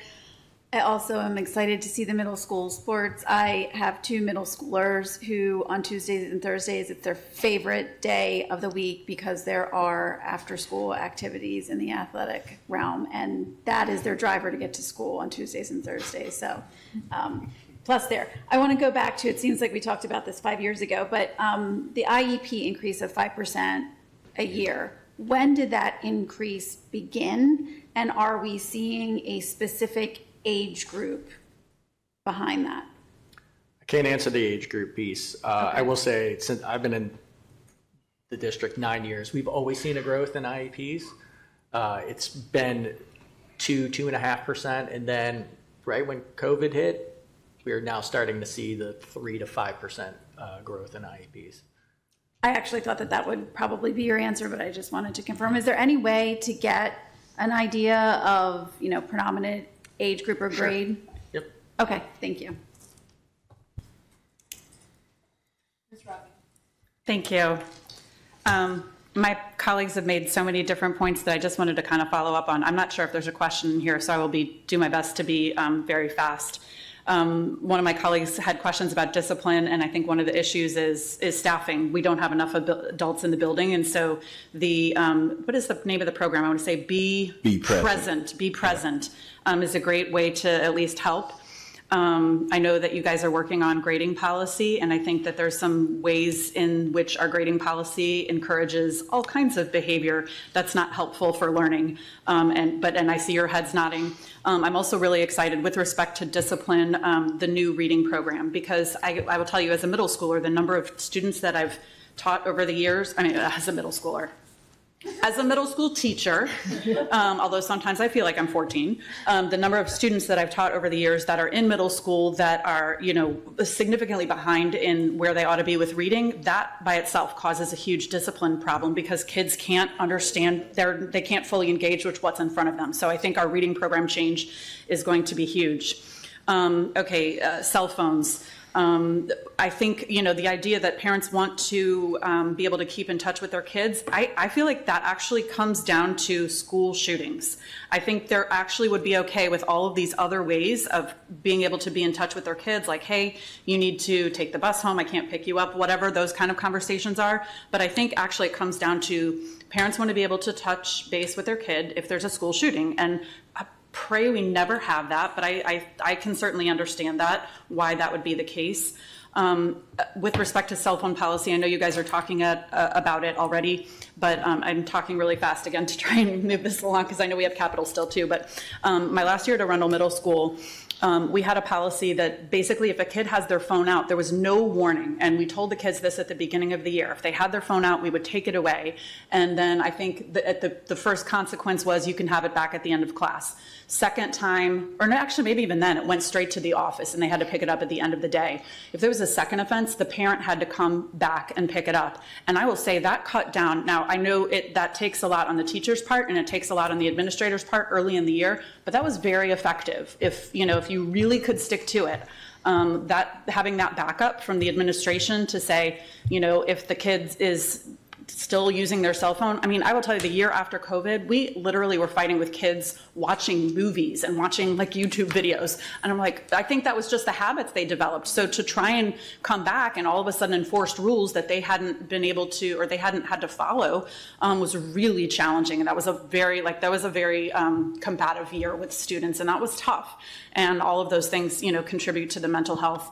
And then finally, on respect to mental health, I think we cannot underestimate the impact that we're doing by allowing kids such broad access. Now that we know that basically, every little ping on your phone that you get is a dopamine hit. We are literally putting an addictive device in kids' hands. So we need to think about how do we minimize their access to the addictive device.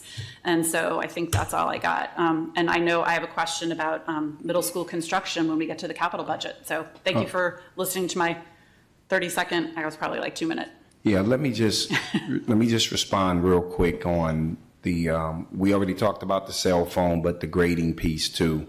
I feel like we put a system in place to try to accommodate for this return back to school.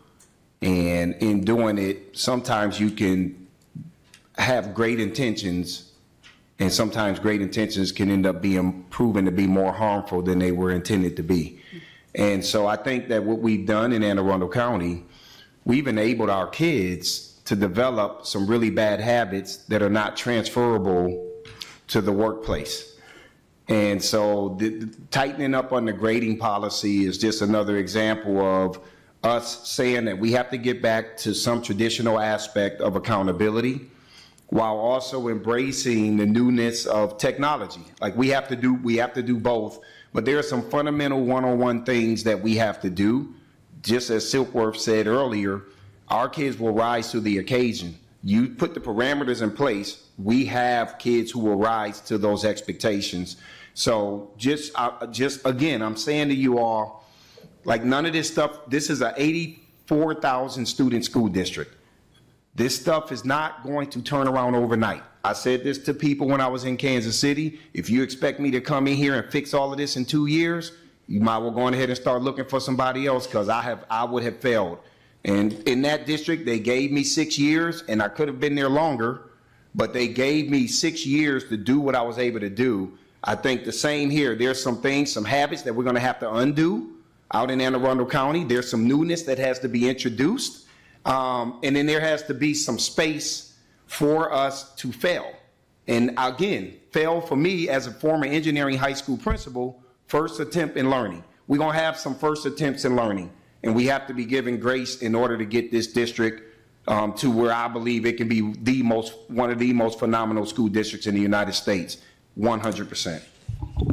And Ms. Rodvian, your point about the policy you talked about, the key word is consistency. And therein lies whatever the policy happens to be. So you have a policy that has steps. Those steps have to be, you have to adhere to those.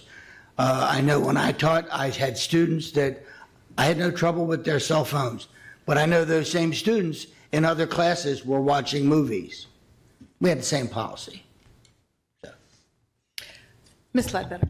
Thank you, Madam Chair.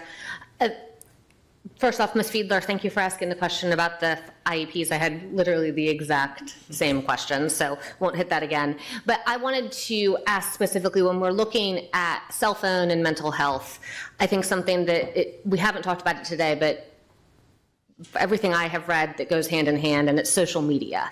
And I have heard from a number of constituents, specifically from the middle school and high school age groups, where parents have lost the battle of both cell phone access and social media access with their children because the communication for clubs or activities or certain school things only comes through social media pages in some cases.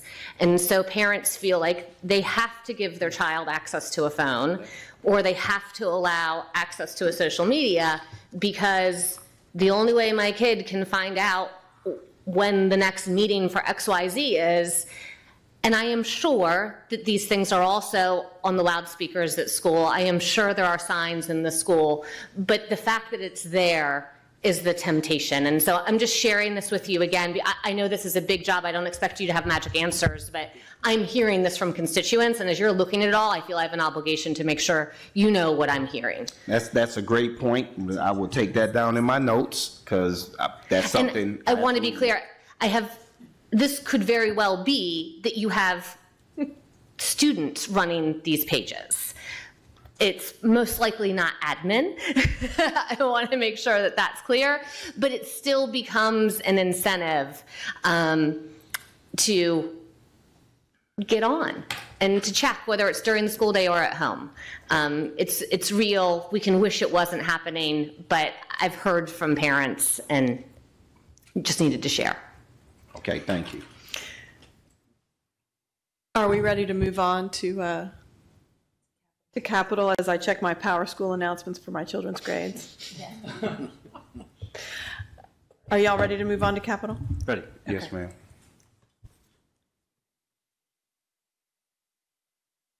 Great. Thank you, Madam Chair. Thank you, council members. It's great to be before you today to talk to you about the FY25 capital budget.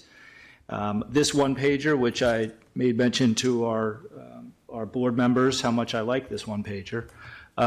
It provides a great summary of our 24 priority areas for capital budget. It also lays out the modifications as compared to the requests made with the county executive proposed budgets. I will say, as I start, you'll see those modifications in blue in terms of the differences. And from our standpoint, we're very comfortable with the changes that have been made. We've been working in partnership for well over several months on these, and we feel like in doing so, we have an opportunity to continue to meet the needs of our recurring projects and also move forward with some very large capital projects, which we'll talk about in just a few minutes, which I'm sure there are many questions about. So let me get into this. The total recommendation from the board was $234.9 million, and the county executive proposed was $183.1 million. In terms of the priority order, we feel very excited about the first 5 priority areas, 1 through 5, which were fully met. And those are recurring projects, very important to us. You see the areas of health and safety for $1.2 million. We've talked a little bit about those matters today already in the operating. Number 2 is security-related upgrades in $2 million. And again, that's the addition of vestibule areas in certain schools, and we have a priority list there, and we're making very good track record there.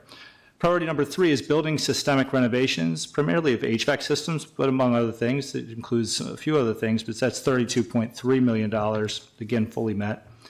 And the maintenance backlog of $7 million, fully met. And roof replacements of $4 million, fully met. So those are the first 5 priority areas, very clearly laid out. Number 6, in relocatable classrooms. Again, we always have a need for relocatable classrooms. That went from 1.2 to $400,000. Again, we feel like that modification is something we're able to work with and can meet. Number 7 and 8, asbestos abatement at $600,000, and then barrier-free access, $350,000, both necessities, which is why we put it in the top 10 of our priorities, and we're appreciative that that's been fully met by the county executive. In terms of 9 and 10, sustainability initiatives and school bus replacement, those were modified just very slightly from $2 million for sustainable initiatives to 1.8, and school bus replacements $3 million to $2 million. We obviously have a plan over time to replace our school buses. It's clearly laid out over the next 7 to 10 years. And so we feel comfortable that we'll be able to, with that modification, even with that, be able to meet the needs. With that, there are still some moving parts, no pun intended, as it relates to the routes.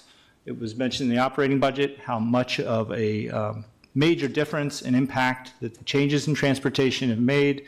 But we do want to keep an eye on that in terms of the number of routes we want to run, working with our transportation office, the needs within our special education programming that may take place, and some of the shifts that are occurring around pre-K, that we can meet those needs. But again, this is a clearly laid out plan over the next 8 to 10 years in terms of how we're going to meet all those priorities, and it relates to school bus replacements. Priority number 11 is the school bus facility. That's the feasibility design. In terms, it's $1.3 million. Again, that was fully met. We're excited about the design of a new lot in Millersville, just adjacent to the current property. And again, we're preparing for that and working with our team and consultants to build that out. A need that, the only need in this that was not funded was the BOE project and program planning, but not to fear. This is something that we've budgeted internally. We're able to make use, and that's going to help us leverage the resources so that we have a consultant that's been hired to look at the 10-year, formerly called the MGT study, but the long-range facility plan that would be very collaborative in nature. And we're just at the beginning stages of getting that off the ground in terms of planning for that. So that will be fully met internally. Number 13 are the additions to our facilities. Again, a drop from $4 million to 2.8, but we feel comfortable with that modification as well. I'm going to skip 14, 15, and 16 because there's a little bit of a nuanced conversation around those three in terms of the old mill complex and those large-scale projects. Moving on to 17, health room modifications. We do see the need there, and it's been fully met. Again, putting our students first and making sure that we have the health rooms in place and the modifications necessary to meet the needs of our students. So that's $350,000. 18, 19, and 20, you see a slight modification there in school furniture first, just a slight decrease from $600,000 to $500,000. Again, fully comfortable with that. And upgrades to various schools. From time to time, we see the need to make, based on legislation, based on other things, various changes to school facilities, and that's dropped. That's 1.1, and that's going up actually to 1.2. So an addition there. Vehicle replacement, talked a little bit about that before in terms of vehicle replacement. We do have a alternative vehicle replacement program, which has been very successful under Dr. Bedell's leadership in helping make sure that we're not using large school buses to transport McKinney-Vento students who are our homeless students, as well as non-public students. And we're using alternative vehicles, dare I say vans, to help transport those students, and see the impact and change that that's had positively on our transportation. It's been a major difference. Number 21 is aging schools, again fully met at $575,000. Playground equipment improvements, again fully met at $400,000, which we're excited to see as we continue to look at how we infuse our pre-K with our early years programs at our elementary schools. Athletic stadium improvement, that is one of the areas, one of the two areas that's increased actually from our budget to the county executive proposed. So that's $3.5 to $4 million. And the last one is driveway and parking lot improvements at $1.5 million. Again, fully met, allows us to address another need for recurring projects. So that's a quick run through. I would like, Madam Chair, if it's okay, just before we take questions, I'd like to ask our Director of Facilities to join us, Kyle Roof, because Kyle's intimately involved with a number of these things and can be very helpful in answering these questions. So with that, Madam Chair, thank you for the opportunity, and I turn it back over to you for questions. Oh, I'm sorry. Let me, I skipped over the big part, didn't I? You did. Thank you. I said I saved the best for last, and I did. Kyle will still be joining us. But let me just touch on the Cat North construction project. Again, fully met at $52 million. Really excited about Center for Applied Technology North. So that's fully met. That's an easier one to explain. The Old Mill High School construction, the Old Mill Middle School North construction, you see those, the modification. We worked hand in hand with the budget office to make sure that we were going to make sure the nuances of this could be met and we could get the funding that we needed. So the reduction there for the Old Mill High School and Old Mill Middle School North, those changes, there was changing in state funding interpretation at the IAC.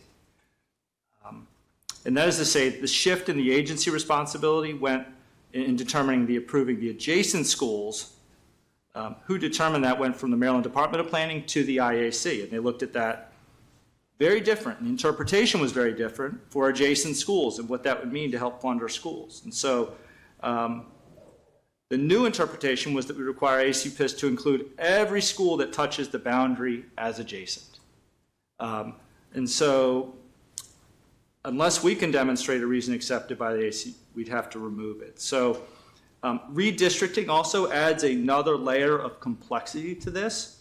And we talked a little bit about those complexities in the operation budget. The same is true, obviously, even more so maybe in the capital budget. And so the projections used for the FY25 are from the 2023 master plan.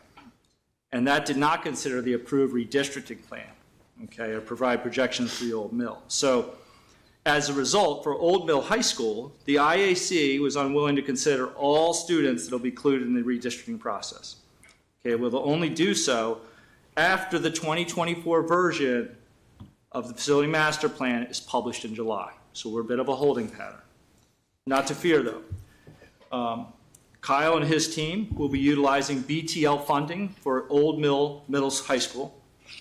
Old Mill High School will use the BTL funding, and we'll look to use the rolling approval process. And so that'll allow us at that time to allow BTL funding approval for the fall. Now for the Old Mill Middle School North, the changes interpretation that I talked about as it relates to adjacent schools, it expanded the number of adjacent schools from 3 to 9. It's a major difference.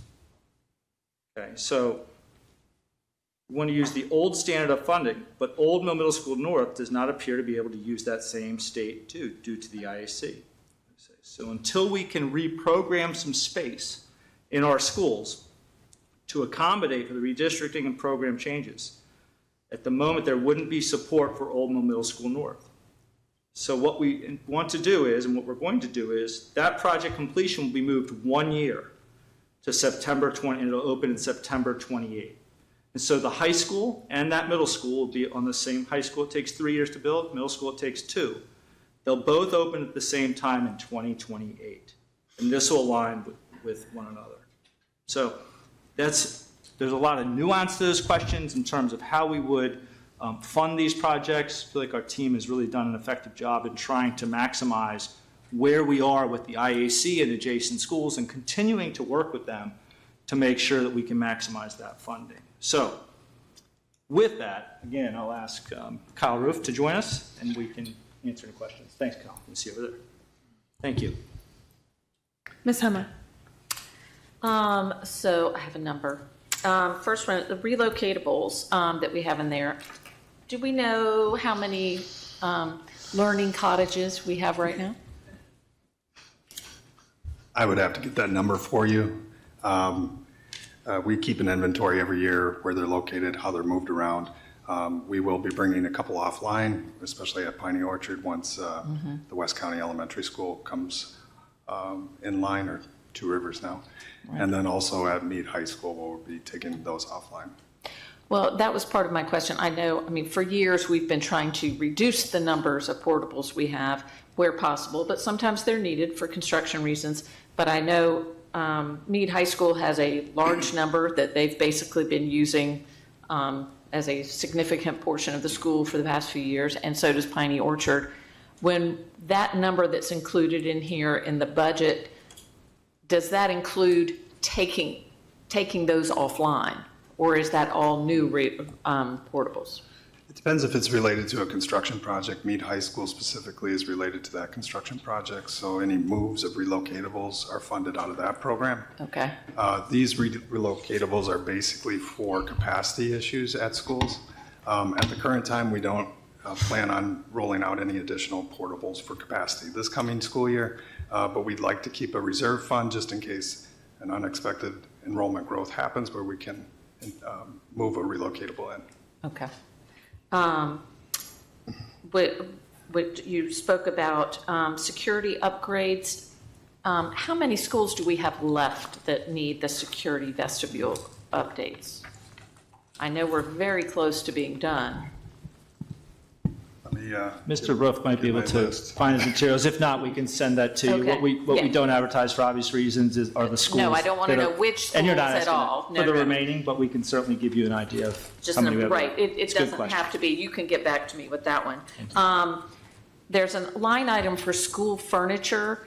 When we're building new schools for Old Mill and Two Rivers, is the school furniture included in the construction budget, so it is not coming out of this line item? Correct. Same thing with Meade High School? Correct. Meade High School was funded a little bit differently relating to the federal grant that we received for that project. Furniture was actually funded out of operating expenses for that project. Okay. But normal capital projects, we do include FFE in those budgets. Okay. The new school bus facility, that's something that we've all known we've needed for a very, very long time. So I'm very excited to see that that's in there and that we can move forward. That was a top recommendation of the prismatic study several years ago, but was well known before then. So I'm glad to see that it's included. I sort of followed what you were saying about the state funding for the Stadium Authority funding for Old Mill and Old Mill Middle School. It is frustrating that the state is changing the funding model in the smack dab in the middle of a multi-year project that's already been approved and done. I appreciate the work y'all are doing to have it. Is this change in funding model that they're having, is this going to impact us significantly moving forward on any construction jobs we're doing? I'll let Mr. Roof answer in terms of any future funding, but we certainly will need to take it into account when we look at our 10-year. But it's a work in progress. I feel like the IAC let them totally off the hook, but it's been a good dialogue. They've been open to what we're saying, and we're not the only district in the state that's having to adjust. That doesn't make it okay, but it means that I think there's enough LEA alignment and support on this issue that perhaps we can get some movement and change. So I think the near-term impact will be to the Old Mill complex as far as funding for that. I think it's something that we have to consider when we do phase 2 redistricting and also looking at that long-range facility plan to see how funding will be approved for those projects recommended. Right. It could really impact our next MGT priority list. It could really impact the order in which we do certain projects and where we target them. Correct. And then I've spoken with y'all on this before, but I'm glad to see that y'all are finding the initial funding to begin the MGT study. And as I've said before, I'm going to put the public plug out there. This is one of the best partnerships that between county and school system governance that has ever been put in place in this county. It really takes the politics out of making sure that we have that we're addressing those construction needs in our schools. And we have really focused, because they were in very poor shape, we really focused on our elementary schools, and now it's time to focus on our middle schools. I have a few that I could list right off the bat, but that we need to get in there. And I'm also going to put in the plug that the Gophers, Glen Burnie, needs some love. We need to put something out there for our Glen Burnie folks. But also, because it's rarely mentioned, our special education centers, our standalone centers. I know we want to be moving more of our students back to the regular classrooms, but there's always going to be a need for some of our students to be in some standalones, and all of our 3 centers are very aged. And I would love to see them as a priority in this next budget as well. We're replacing our CAT North with state-of-the-art. We need to do the same for our special education centers. If anyone's ever visited one, it is amazing what they can jerry-rig and get done for the individual needs of each of their students in there, and they deserve to have a modernized facility. So thank you. Just to touch on the security vestibule numbers. So we have 121 that are completed or in progress, and we have 9 that are remaining. Thank you. Mr. Smith. Thank you, Madam Chair. A couple of questions. First, I noticed on your slide the Old Mill High School county executive approved 44 versus 69. That 25 million delta, does that impact anything significantly? That won't impact the actual schedule for the construction. It'll be important that we collect that money. That money is actually the state funding for BTL. And we believe that we can get that funding later this fall or early winter with the rolling approval process. What are you going to apply? So if the school's going to open up this fall? Old Mill High School will not open until 2028. Oh wow. I'm sorry. Yes. I keep forgetting that the name has changed already. I'm still stuck in my head with the other school.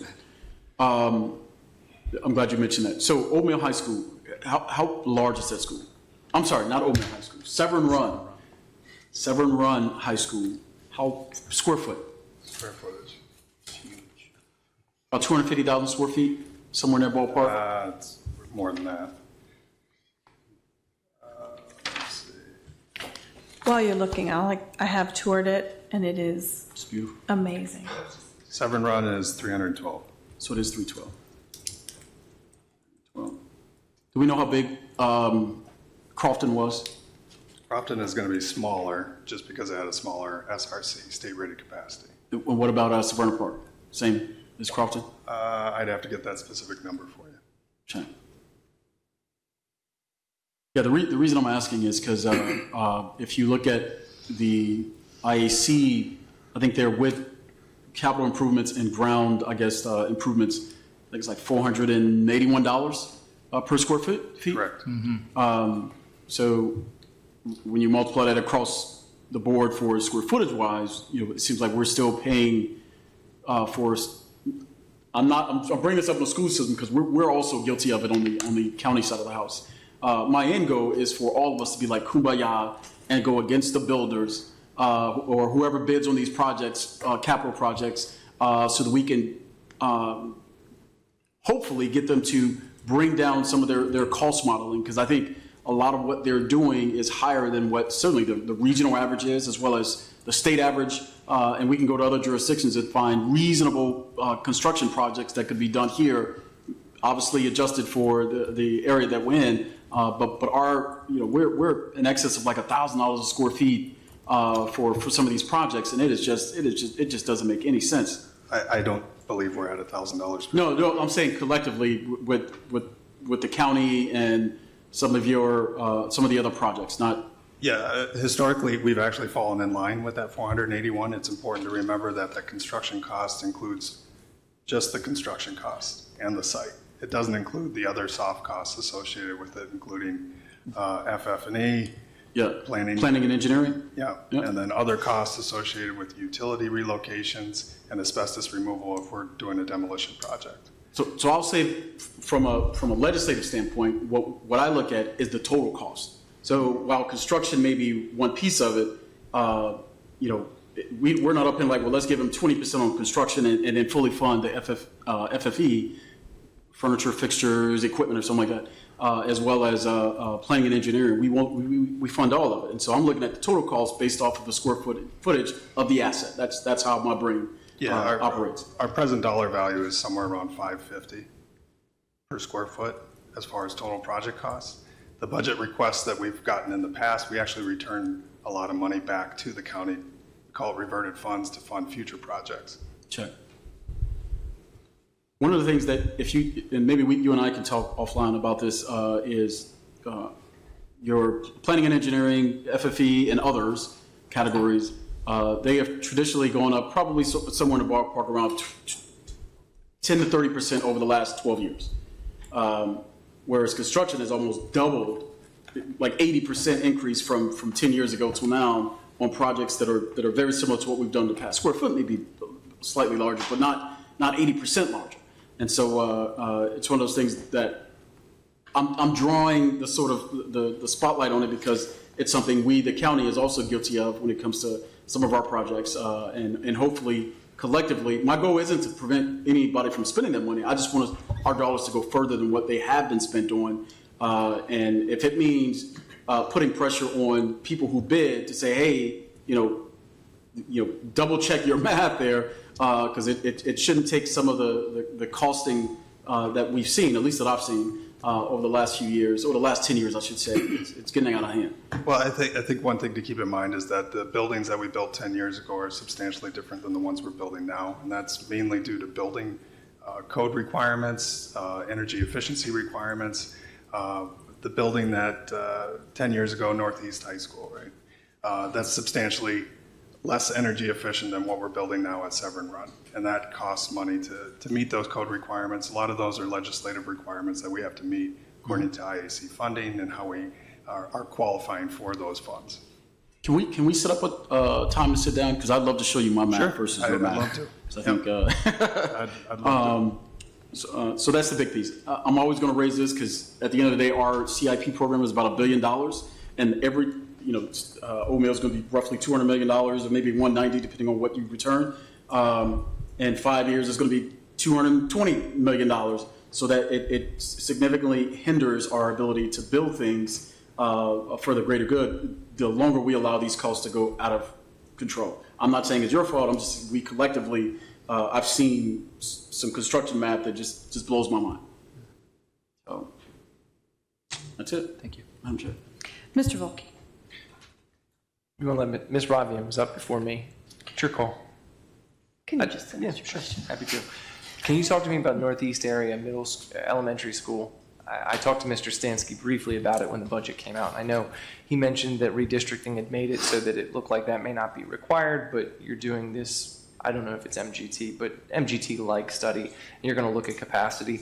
My concern is that particular corridor that I think is where we were targeting is going to continue to grow. It's not decreasing. So taking that out of the capital program, even in the out years, is concerning to me because I worry that you're going to do this study and all of a sudden we're going to realize, hey, this needs to be there again. And then this project is going to move back into the line somewhere else in the priority order. So I guess I'm just interested in the thinking on that. Sure, your concerns are well taken, and just wanted to acknowledge that. Certainly, we did put a pause. Redistricting, obviously, in terms of how the numbers are laying out, causes to put a pause on even having a placeholder out in out years. I think that we get through two things. Phase 2 of redistricting, everything is kind of interrelated. And but also you referenced the MGT study, for lack of a better word. We'll have to come up with the new name of that study. But that will determine also what the needs are, and I acknowledge your concerns for that community. Thank you. I'm good for now. Ms. Radvian. Thank you. So I've been sitting here trying to look at the document that you gave us along with our school utilization chart and trying to figure out, again, this is probably me being I feel like we've done a lot in terms of building new elementary schools and building new high schools, and I'm trying to figure out, do we need, is there a need for, and obviously Old Mill, Middle, and North and South are eventually on the radar, but is there a need for, are those going to be sufficient after the redistricting to house all of our middle school students? Or is that something, because I'm not seeing anything, right? Yeah, so the last middle school we have on the CIP at this current time is Old Mill North. Like Dr. Heiser was mentioning, there's an abundant number of seats available right now for middle schools, which is making the state funding scenario and calculation difficult for that one. So we're looking at programming to make sure that those schools are adequately programmed to adjust to the redistricting efforts. But at this time, there are seats available in the middle schools. And I will apologize if you said something while I was sitting here looking at the notes trying to make sense of it, so thank you. Ms. Fiedler. Thank you, Madam Chair. This is actually a follow-up to Ms. Hummer's question about the vestibules. 9 remaining of the $2 million. How many vestibules will be added with the 2 million that's in the budget? The remaining vestibules are the most expensive vestibules. So we tried to get through as many vestibules as we could before we hit the really, really hard ones that required reconfiguration of more internal spaces. We believe that with the last portion of the funding that we should be able to get through a majority of those. So with this 2 million, you'll be able to get through a majority of what remains? Yep. That's great news. Yep. Thank you. As we talk about the funding issues facing our CIP here with the AIC and Build to Learn, obviously the Old Mill master plan is breaking down a large complex of 3 schools under one roof, and which had lots and lots of issues and has been a long time coming. It's a sort of a bubble in our own CIP countywide, right? But we are moving, and as we look at both improving our school infrastructure, our school buildings for both capacity, we just have a lot of aging schools. So do you have a sense of how the AIC and Build to Learn and all these funding sources are going to acknowledge that we have schools that are just really old and aren't really functioning the way we might want to in 2023 because they were built in 1947? Do you feel like there's something that we need to be doing collectively to advocate for aging schools funding? Kyle, you can sure take a punch at that, and then I can add to sure. it. I think there was some movement in the legislation this year to look at more of that aging school funding. There's a certain amount of funding that we do get for aging schools. It's not a large amount. Really, the money that we need to meet more of the legislative mandates is replacement money, and BTL really fit that mold for us, and we're about at our limit as far as what was legislatively given to us. We had around $212 million available for BTL funding, and we're about through that. If there was another tranche of that available, we'd be more than happy to take it, because there is a dramatic need for additional school construction funding in this county and then all over the state. The Stadium Authority has oversight over the Build to Learn dollars, correct? So the approval actually goes through the IAC, and then the money is administered by the Maryland Stadium Authority. I see. Okay. I met the chairman last week, so anyways. Obviously, I'm interested in seeing we have middle school improvements that need to happen across the county, right, with our buildings.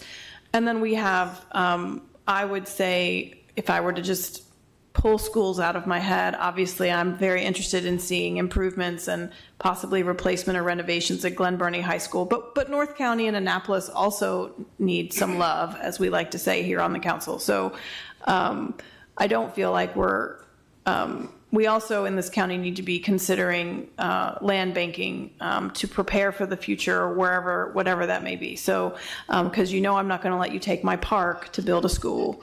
But Mr. Heiser, you wanted to follow up on what Mr. Roof said. I just wanted to add on that, and Ms. Hummer mentioned this, how powerful and strong our relationship is, right? And I think that absolutely can be leveraged in terms of our continue to be able to work together, but also advocate for what we all need in our partnership with other districts as well. I think that'd be great. Certainly a model of that, and the model of that is Dr. Bedell and his work in leading and helping, working with other superintendents around the state. Does a phenomenal job of that, and so I think we could also lend a hand in terms of the advocacy work that we should do collectively. How do you see the report and the study that's going to be done as the third rendition of the MGT? We're going to call it something else, but how do you think the scope of that is going to change to what we're going to study, what's going to come out of that work to then move this conversation forward? Great question. We had some additional indicators that we pitched out in terms of the RFP, and so we do have a consultant now on hand. Mr. Roof, I know that equity was a part of that, but there were some other initiatives, areas that we could have it was the top 10, but areas that we really focused on, we wanted them to meet those needs. Yeah, the additional areas of focus are going to be sustainability for our buildings, really dropping that energy use index for each one of our buildings, trying to meet the state mandates and the code requirements that we have to meet in the future. As far as equity, we're looking at farms rates for each of our schools and how that equates to renovation and capital renewal programs, and then also special ed and English language learners. Well, I'm eager to get that study underway. Mr. Volke, you still have your light on? I do. Yeah, I have another question. The school bus facility lot capital program, or capital project, excuse me, E591800, that one. Looking at this project, and I had some folks that reached out to me about it, that's why I'm asking about it. It's not the county's intent to bring all bus service in-house, is that correct? This is continuing operations as normal? No. Okay. The intent is, as we continue to grow as a school district, I think the school district needs to have a little bit more teeth in its own livelihood. Sure. So that's not to take away from the current vendors and partners that we have, but as we have growth, we also feel that we should be doing a little bit more servicing in-house. Okay. Yeah, and I'm sure you can understand this, but folks have reached out to me who are in that space and said, wait a minute, I'm making massive investments in my own fleet. I'm doing stuff myself. If the school system's moving, I need to know that, because I certainly don't want to be in a position where I've outlaid this money and then all of a sudden a major contract is not there. So we have a contractor meeting this week, and so we very much, in fact, Dr. Bedell was at a meeting 2 meetings ago and spoke directly to them, which was fantastic. And so we're really committed to those contractors. Perfect. Making sure we work hand in hand. Okay, thank you.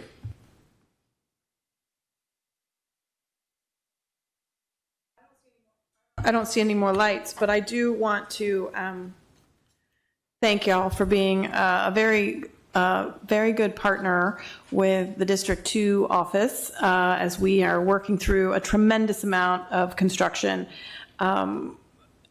We're working through that with the community, and we have learned some lessons, and I know we're going to learn some more as we go through this, but I'm extremely grateful for y'all to be at the other end of those emails and some of those community meetings, because the Old Mill Master Plan is a huge undertaking in all ways. The way we have funded it, the way we have committed to doing it, but also the community is enduring construction. And some folks can see the light at the end of the tunnel, and some are struggling with the benefit of having construction in their neighborhood for 2 or 3 years. So I really do appreciate all of y'all, all those sidewalk meetings and road. The ripple effects of this project are massive. So thank you for all of that. I don't see any more lights about the AACPS capital budget. So thank you for your time. Thank you. Thank you all.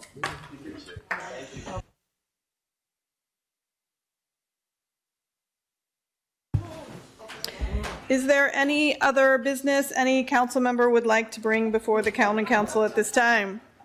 No. May I have a motion to adjourn and a second? All in favor? Aye. The county council is adjourned until May 14th, 2024 at 9 a.m. when we will sit as the Board of Health and continue with department budget presentations.